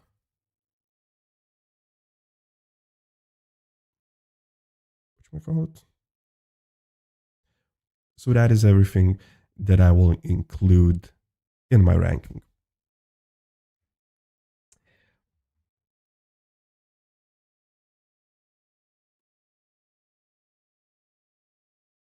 Let's just wing it. I don't think I'm gonna write down. I might miss something for like some bosses, but that's fine. It's just something that I will keep in mind when I talk about a boss. But if I forget to mention something, whatever. Oh, okay. You wrote it for me. Thankfully, Raj. Thank you. Okay, so I'm just gonna go in order here. And Abyss Watchers feels like an S tier boss for me. And I'm going to say this right at the top so that you know what kind of a person you're dealing with here. My favorite boss fights in Dark Souls games are against humanoid enemies who have a weapon that I can dodge. And if it's possible, during the enemy's moveset, during the enemy's combos, if I can get a hit in, if there is a window for me to just one swing, to get a one swing in, I love those types of fights. So Abyss Watchers, very cool lore. I think pretty good music if I remember correctly. The arena that we fight in, maybe not that interesting, but I was quite surprised. I remember vividly my first attempt. I was quite surprised that there were in first phase, that there are three enemies that sort of fight against each other, fight amongst themselves. I did like their fighting style that is maybe somewhat similar to Artorias. Any boss or any enemy that has a connection to Artorias will get points in my book, because that is still one of the better characters in maybe all of Dark Souls lore. Loved Artorias, loved everything surrounding Artorias. The second phase is very cool. I think I like the bosses that have flames on them. It's just a rule of cool. Flames look cool in games. I'm not gonna go against flames. I'm not gonna go. mm, I'm not gonna be the guy that will say, flames. No, actually, they suck. Oh, Milo, how did you like the fight done? Because as you can see, I put Abyss Watchers in my S tier. Really, really like that fight. So Abyss Watchers again took me around like 10, a little bit more than 10 attempts. I think the difficulty is fair. It's hard, but just like the best fights, it's a dance between you and Abyss Watchers. Definitely S tier. However, within the S tier, they might not be the best. Let's hold off on that. Next up is Aldrich. Feels like a good B tier.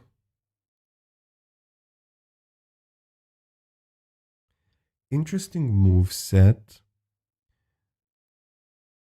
I like that he rains, like the attack where he rains down, well, sort of arrows on you pretty much everywhere on the map, everywhere in the area, in the fighting area, was fun.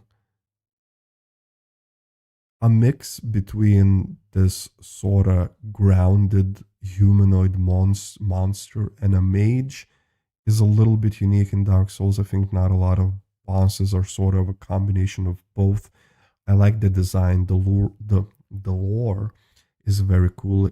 Having him, consume Gwendolyn, the devourer of gods, devourer of flesh, sort of a cannibal even. I can't quite remember the music. And it did take me, I didn't find the fight that difficult. It took me a couple of attempts to defeat Aldrich. So B tier feels appropriate for him. Oh, you did summon an NPC, Milo? How many attempts did you have before you summoned the NPC? Let's move on. Ancient Wyvern D. I'm not gonna go long about this. It's a gimmick boss.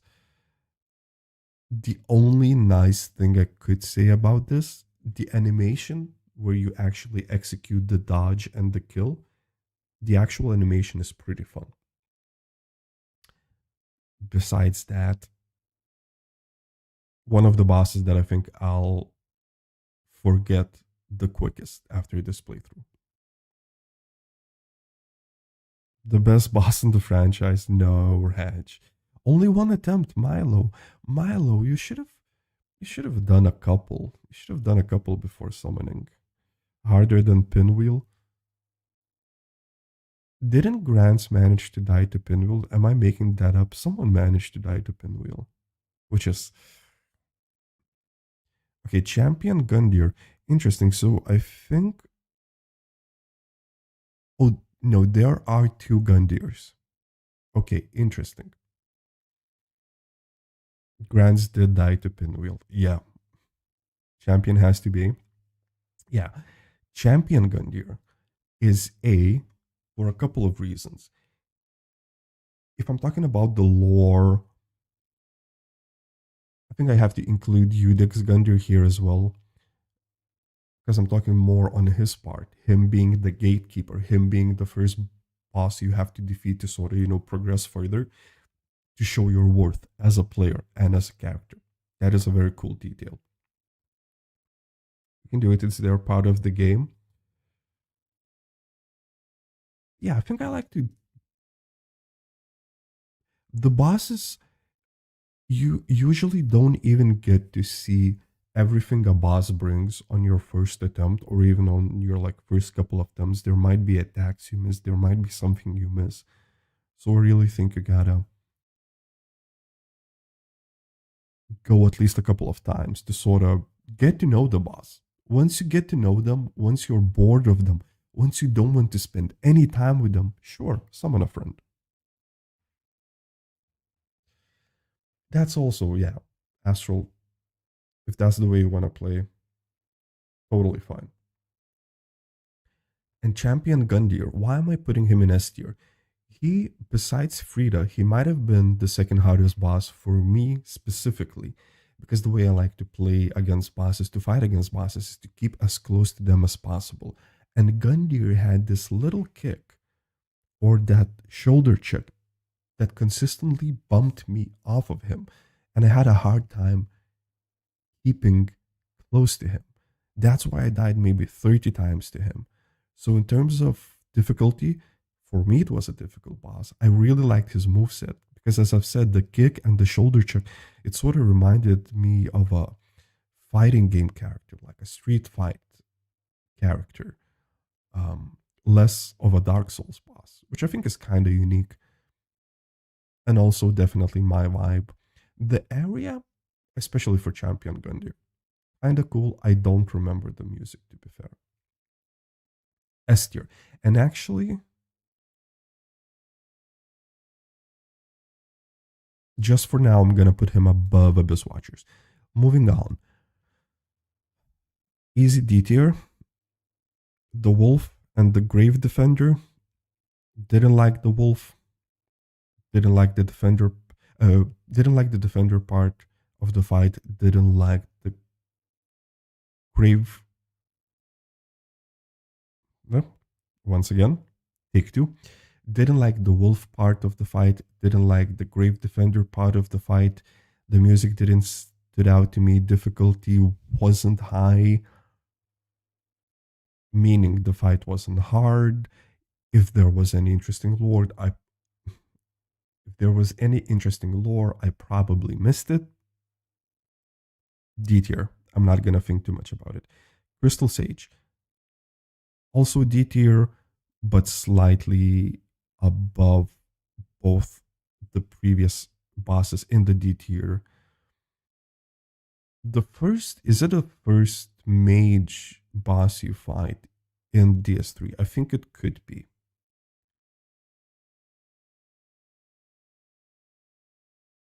But it's not a very impressive boss fight. It's not a difficult boss fight. The magic attacks also didn't stand out that much to me. Music, completely no recollection. D tier sounds pretty good. Curse Rotted Cratewood. Okay, so we are just stacking up the D tier. Okay. Yeah, let's stick with D tier for Greatwood. More of a gimmicky boss.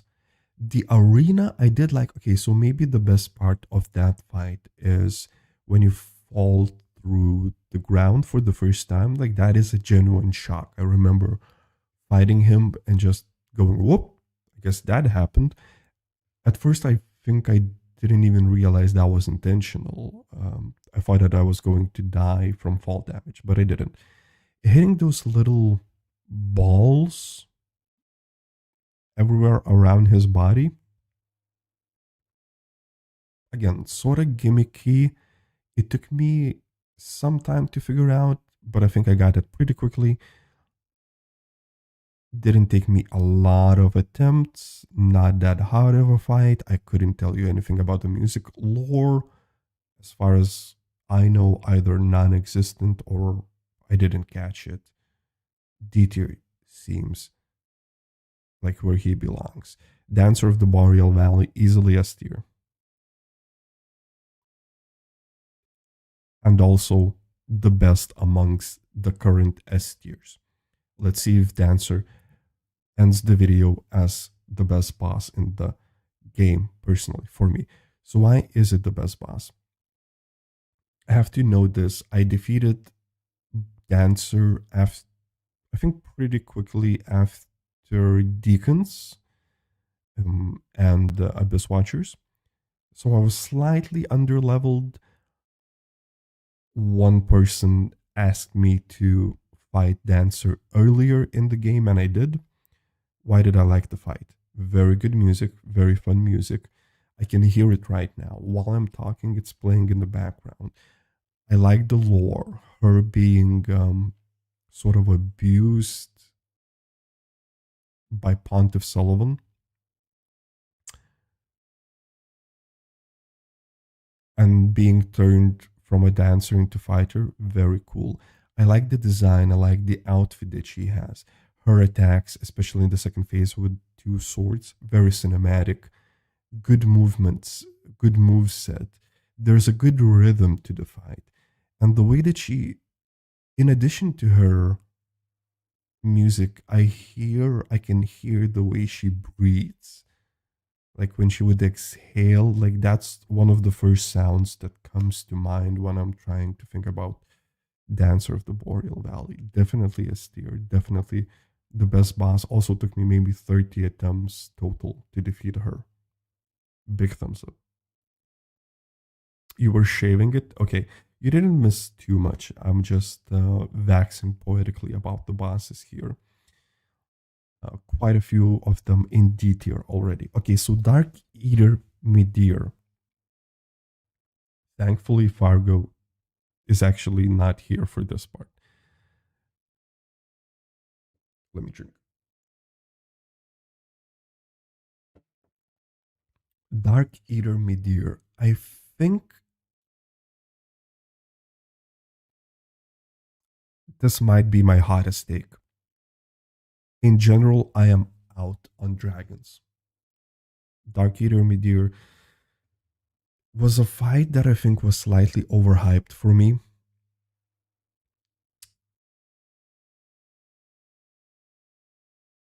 I didn't find it engaging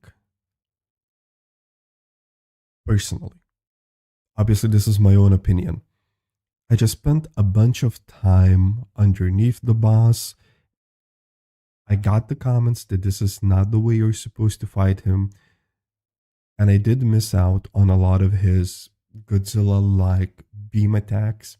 I did have a couple of attempts. It took me maybe 10 attempts to beat him. And a couple of those attempts were where I spent more time outside of his immediate range. So I got to see pretty much all of his attacks. But as I've said earlier, all of my favorite fights are against humanoids with weapons, and fighting big beasts is just not something I click with, although the music was very good and the lore was terrific as well. Him being one of the him being one of those immortal dragons that got tasked with eating the darkness. Very interesting, very cool. I hope I don't come off as too big of a hater of Midir, but personally, he just doesn't stack up that highly to me compared to other bosses. Deacons of the Deep. All right, so I'm thinking about, no, they're probably high D tier. Interesting gimmick, a unique boss, which, as I'm saying right now, I might put Deacons on C tier, but very low C tier. Not a hard fight. I defeated, I think, Deacons on my first attempt. But as I've said, figuring out the fight, this sort of felt almost like a strategic battle where you have to, or more of a battle with puzzles, where you have to understand what's happening and what you need to do. But once you do, I think a lot of the charm of this fight just kind of evaporates.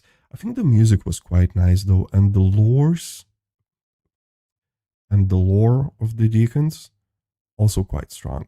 Anything connecting that part of the game, like deacons and Point of Sullivan, very, very strong. Okay. I don't know why in chat my socials exploded. That shouldn't happen. Oh, I know why it did. I'll have to. Okay.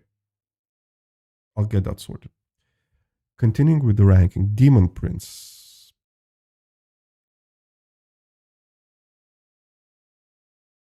C tier. Interesting lore.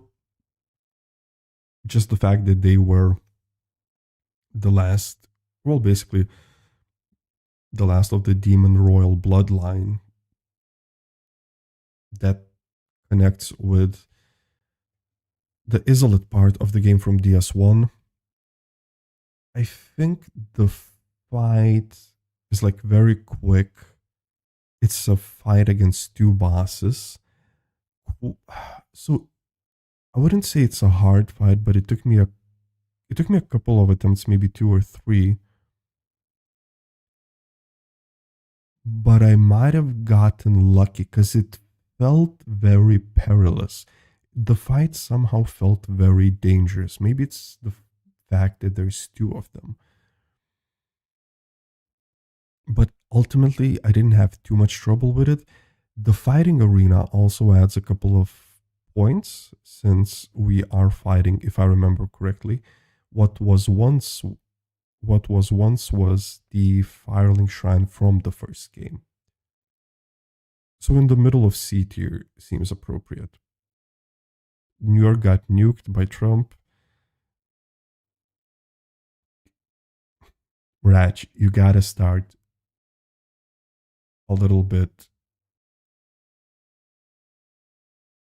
realistic.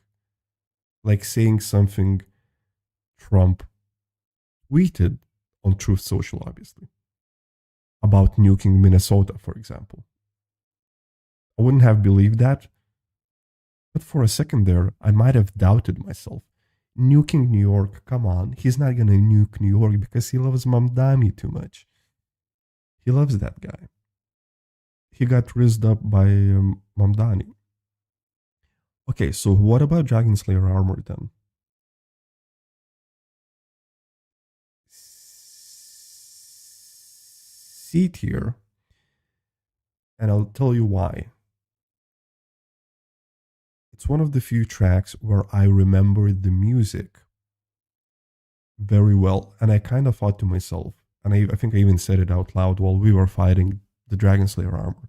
This music is like way too good for seemingly not that important boss. And if I have to say, this was the best boss theme in the whole game. So that's gonna earn a couple of points. I don't remember the lore besides the cool fact that he was being piloted by one of the butterflies that was flying around it. Very cool concept. The fight was, the moveset wasn't that interesting. The fight wasn't that hard, I would say. The fighting arena was kind of boring. Plain, very plain looking. So somewhere in the higher C tier feels right. Although I might make some adjustments later on. I feel like mid-tier and Dragon Slayer armor might be upgraded to B tier. This B tier is looking quite shallow at this point. A tier as well, I guess. Half-Light. Easily D tier. I didn't like the gimmick about fighting a player. In my own this basically comes down to RNG. How a lot of people felt about Bed of Chaos in Dark Souls 1, I think I feel this way about Half-Light. You basically are dependent on how strong the enemy player that will get summoned. I think, the same player 3 times in a row. He absolutely kicked my ass. Another player kicked my ass maybe 2 times. And my final win, you know what it was? A player that was disconnected. He just stood there while I beat him down. So, yes, that didn't give me a good impression of the boss. Everything else surrounding it, I think the lore is kind of cool. Half-Light being the spear of the church, the defender of the church. But the boss didn't, I didn't appreciate the gimmick. So, D tier it is. First version of Udix, C tier. I didn't like the second phase with the Puss of Man. I did like the lore, but I'm not gonna repeat myself. I already talked this while we were talking about Champion Gundyr. Moveset is worse than Champion Gundyr. I kind of think that both of these bosses should be combined. They shouldn't even be ranked separately. Okay, Lothric and Lorien feels like a good A tier. Good music, good design. I like the movement set. I like the concept of the fight, of them both having like disabilities and the younger prince being carried on the shoulders of an older prince. The teleportation was fun. It were a bump, and the lore. I think maybe the best lore in the game, or at least the most extensive lore. Throughout the majority of the game, I actually fought Lothric and, well, the prince of Lothric was going to be the final boss of the game. Everything pointed towards that. So not only is the lore pretty good, there's a lot of it. The gimmick in the second phase, where Lorien heals the older brother, I think that would have hit harder if I struggled with the fight more and if I had more attempts. Because why this boss doesn't reach the S level for me is I think I first timed or maybe second timed the boss. It didn't pose a challenge on me, so it's not going to leave that big of a memory for me. A tier feels right. Nameless King. Hmm. Also A tier. But from my understanding, other people had more trouble fighting the Nameless King. He didn't. No, he wasn't that big of a challenge for me. Some of people that watched me fight him would say that was because of the wind blades. I did have wind blades leveled up, so it made the fight definitely easier. But also, I think the way I fought him in the second phase, especially, is that I kept closer to him, as close to him as possible. And I really enjoyed that fight. But he didn't have a lot of ways, I think, to shake me off of him.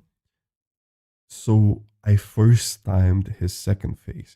Now, the reason why I'm putting him this high is I love the lore. Him being a son that Gwyn renounced, not even renounced, but if I understood correctly, just removed from history, removed his name. That's why his name, the Nameless King. It's just like Gwyn was obsessed. Well, Gwyn was obviously hurt by the betrayal, but he was obsessed about hiding that part of his son. Well, not even a part of his son. He was obsessed with hiding his son because I'm guessing he couldn't bear the betrayal. And the music was very good. The first phase was fun.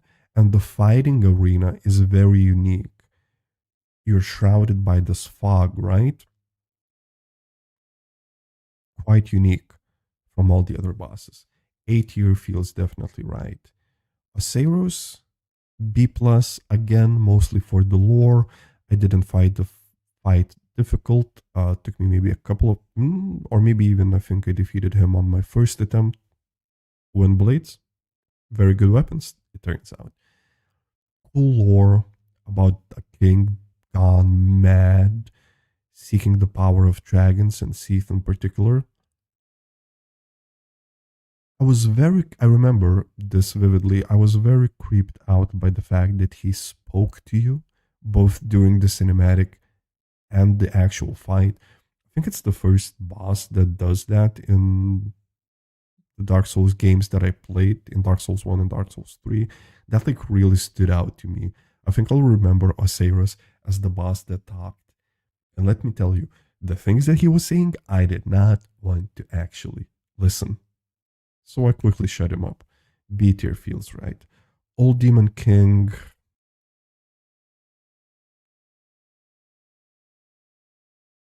D tier. Once more, a reskinned Asylum Demon with a little bit of a redesign, a couple more additional attacks, but ultimately something that I, as a player, have fought multiple times. Not going to think too much about it. Kind of a cool lore, also about it being one of the last Demon Kings. I enjoy that. Point of Sullivan.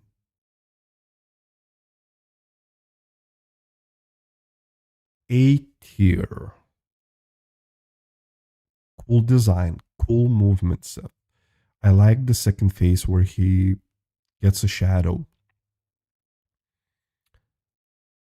Very good lore. Also, similar situation like the Lothric, like the Prince of Lothric. A lot of lore, a lot of cool lore. As I've said during the streams, he basically reminds me of the Jeffrey Epstein of Dark Souls world, just abusing a bunch of women and being this controlling shadow gray ruler almost. The highlight of midpoint of the game, I would say, the whole Erithel area basically leads to Point of Sullivan, and I think he delivers. Erithel, very cool area. Point of, very cool boss that delivers on the premise and promise of that area. Sister Frida, you waited this long. You listened so long. You're gonna get my judgment on Sister Frida, which is that she's the best boss in the game. Obviously, I'm talking about the DLCs here as well. The hardest boss that I fought took me 70 attempts, by far the most attempts. All the other hardest bosses took me around 30, Sister Frida, 70. Very cool movement set. I liked both the design of her as a priestess, as a nun that wields a sai, and let me tell you something, she knew how to fucking wield that scythe, okay? She put it to good use against me. The first boss that I fought in Dark Souls games that had 3 phases. After second phase, I thought I was done. I thought I won. Nope. Turns out the hardest part was just ahead of me. The Black Flame attacks. Very cool. And the cinematics, she gets 2 cinematics for the first phase and for the second phase. So if we are talking presentation, she has the most presentation and she has the best presentation. Sister Frida, definitely number 1. Slave Knight Gale.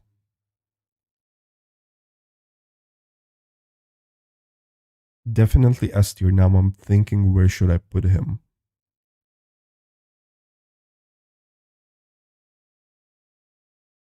Just above Champion Gundyr. Why? More variety in his fight. The way he moved. More chaotic. I like that he had a crossbow that he had loaded up, ready to go. He would sometimes even shoot that while midair, jumping around. It wasn't an easy boss, but wasn't too hard. It took me maybe around less than 10 attempts to defeat him. And you had to like learn to fight. But as I mentioned at the start of this video, I like when you can get a hit in during the boss's combos. And you could definitely do that against Slave Nightgale. Cool lore, once again. He is almost sort of the through line of definitely the first DLC, Ashes of Ariandel, because he literally sucks you into the first DLC. But then he's also the final boss of DLC 2. So if anything, you could say that Slave Nightgale sort of the most important boss after you finish the base game. And a very cool design as well. I like the red hood, the wound, the gaping wound that he had at the center of his body. That was very quite that was quite visually striking. S tier feels top 3 feels earned. Soul of Cinder. A tier, once again, mostly for the lore. We are talking story reasons, thematic reasons. Soul of Cinder being the combination of all the lords of Cinder who had kindled the flame throughout the ages, including your player's character from Dark Souls 1. Very interesting. Had a nice variety for the fight, meaning had multiple weapons, had magic attacks,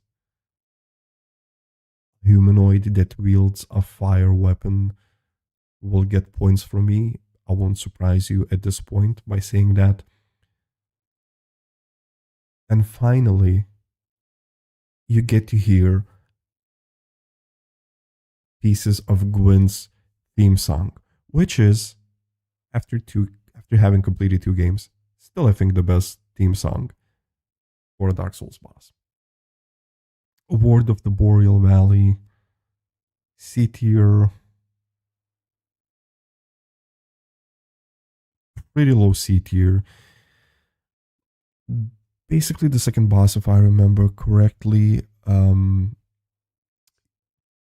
just a precursor for Irithil, the Boreal Valley. Fun design with the frost theme. This overgrown beast in an armor that breathes fire. Pretty good. The fighting arena and music, I don't remember that much.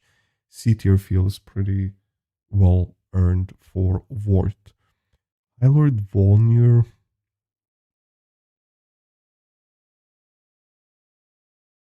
A gimmicky boss, but I remember my first encounter with him when you run up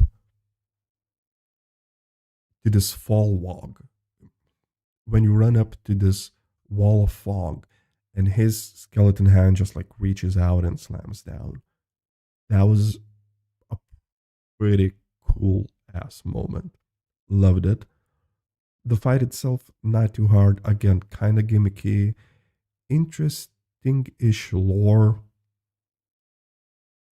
And he is somewhat unique. So that's where he gets the points to be put in C tier. Yeah, Ratch, not a rage bait from me. I did genuinely think the fight was overhyped. I'm happy again Fargo is not here. He'd curse me. He'd threaten me. He threatened my family, my kin, and all of my ancestors for putting him in C. I might get a lot more people like him in the comments. However, I gotta be me.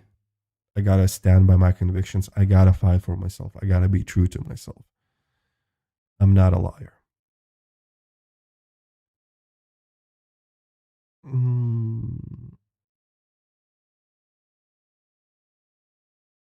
And also, that is probably the thumbnail. Me putting me there in C, so people hate click.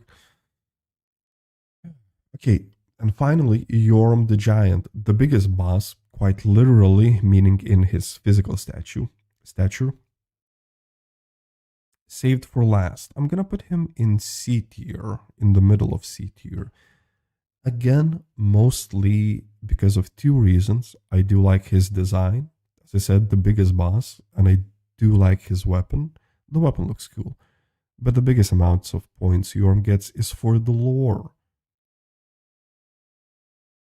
The fact that he was an old-timey friend of Siegfried, of Katarina, and I did summon him to fight Yorm, sorta, and to fulfill a promise to his old friend.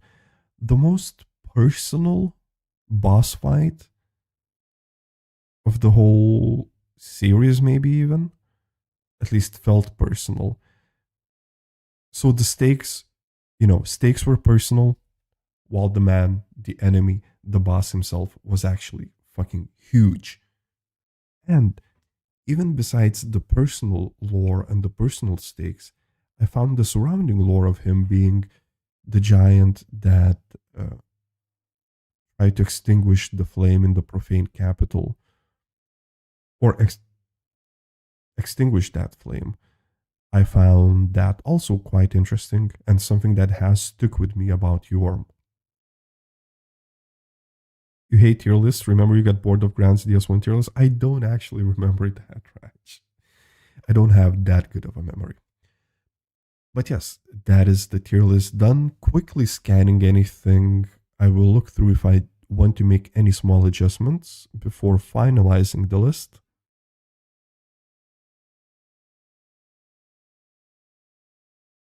You know what? I'll put point of against Lothric because I did enjoy that fight maybe just a little bit more. But besides that,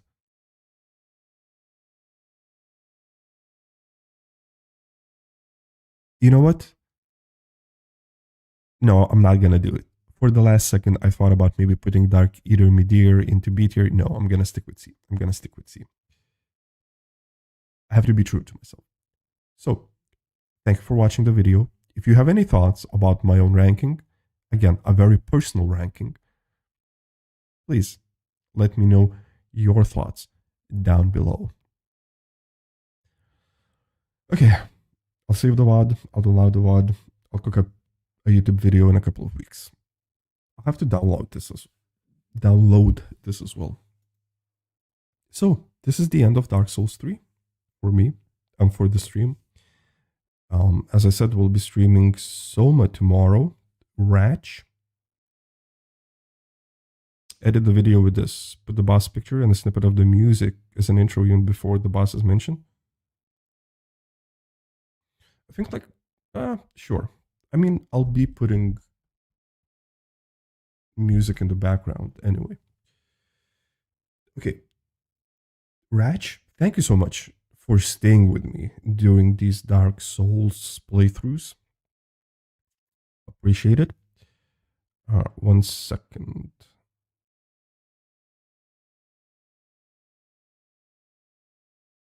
Had to take a fart. Astral, thank you as well. I didn't forget you. I just meant more in general because Ratch was here for just a little bit longer. But I appreciate everyone who stayed, everyone who listened, everyone who chatted, everyone who lurked. We will, for the moment, be done with Dark Souls. But in the future, Dark Souls 2 is in my back pocket and I can pull that out at any time. However, it won't probably be for at least a couple of months. You're the hero.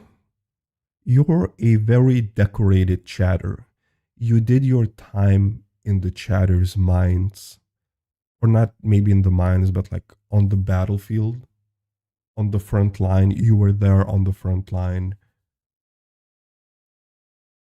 And I do have to give you a medal, give you a fake medal. Ratch, put this, pin this. I'm transferring you a digital medal. You can pin this on your shirt and walk around proudly. Okay. Oh, I forgot to say that the fight with the final boss, the Soul of Cinder, was slightly anticlimactic in a way that it was with Gwyn in the first game as well.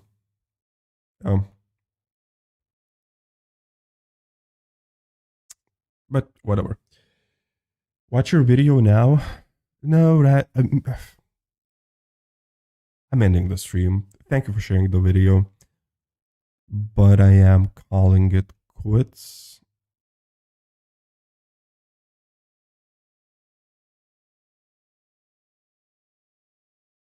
And I'm actually not even rating out because I don't see a lot of first playthroughs that are around my viewers' levels.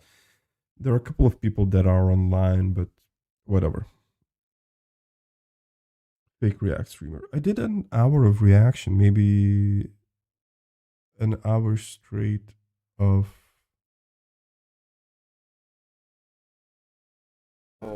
talking. So once again, thank you to everyone who stayed here with me. I hope you have a nice upcoming week. I'll be here around the same time tomorrow. You were all wonderful, and I was simply Prof. So, goodbye.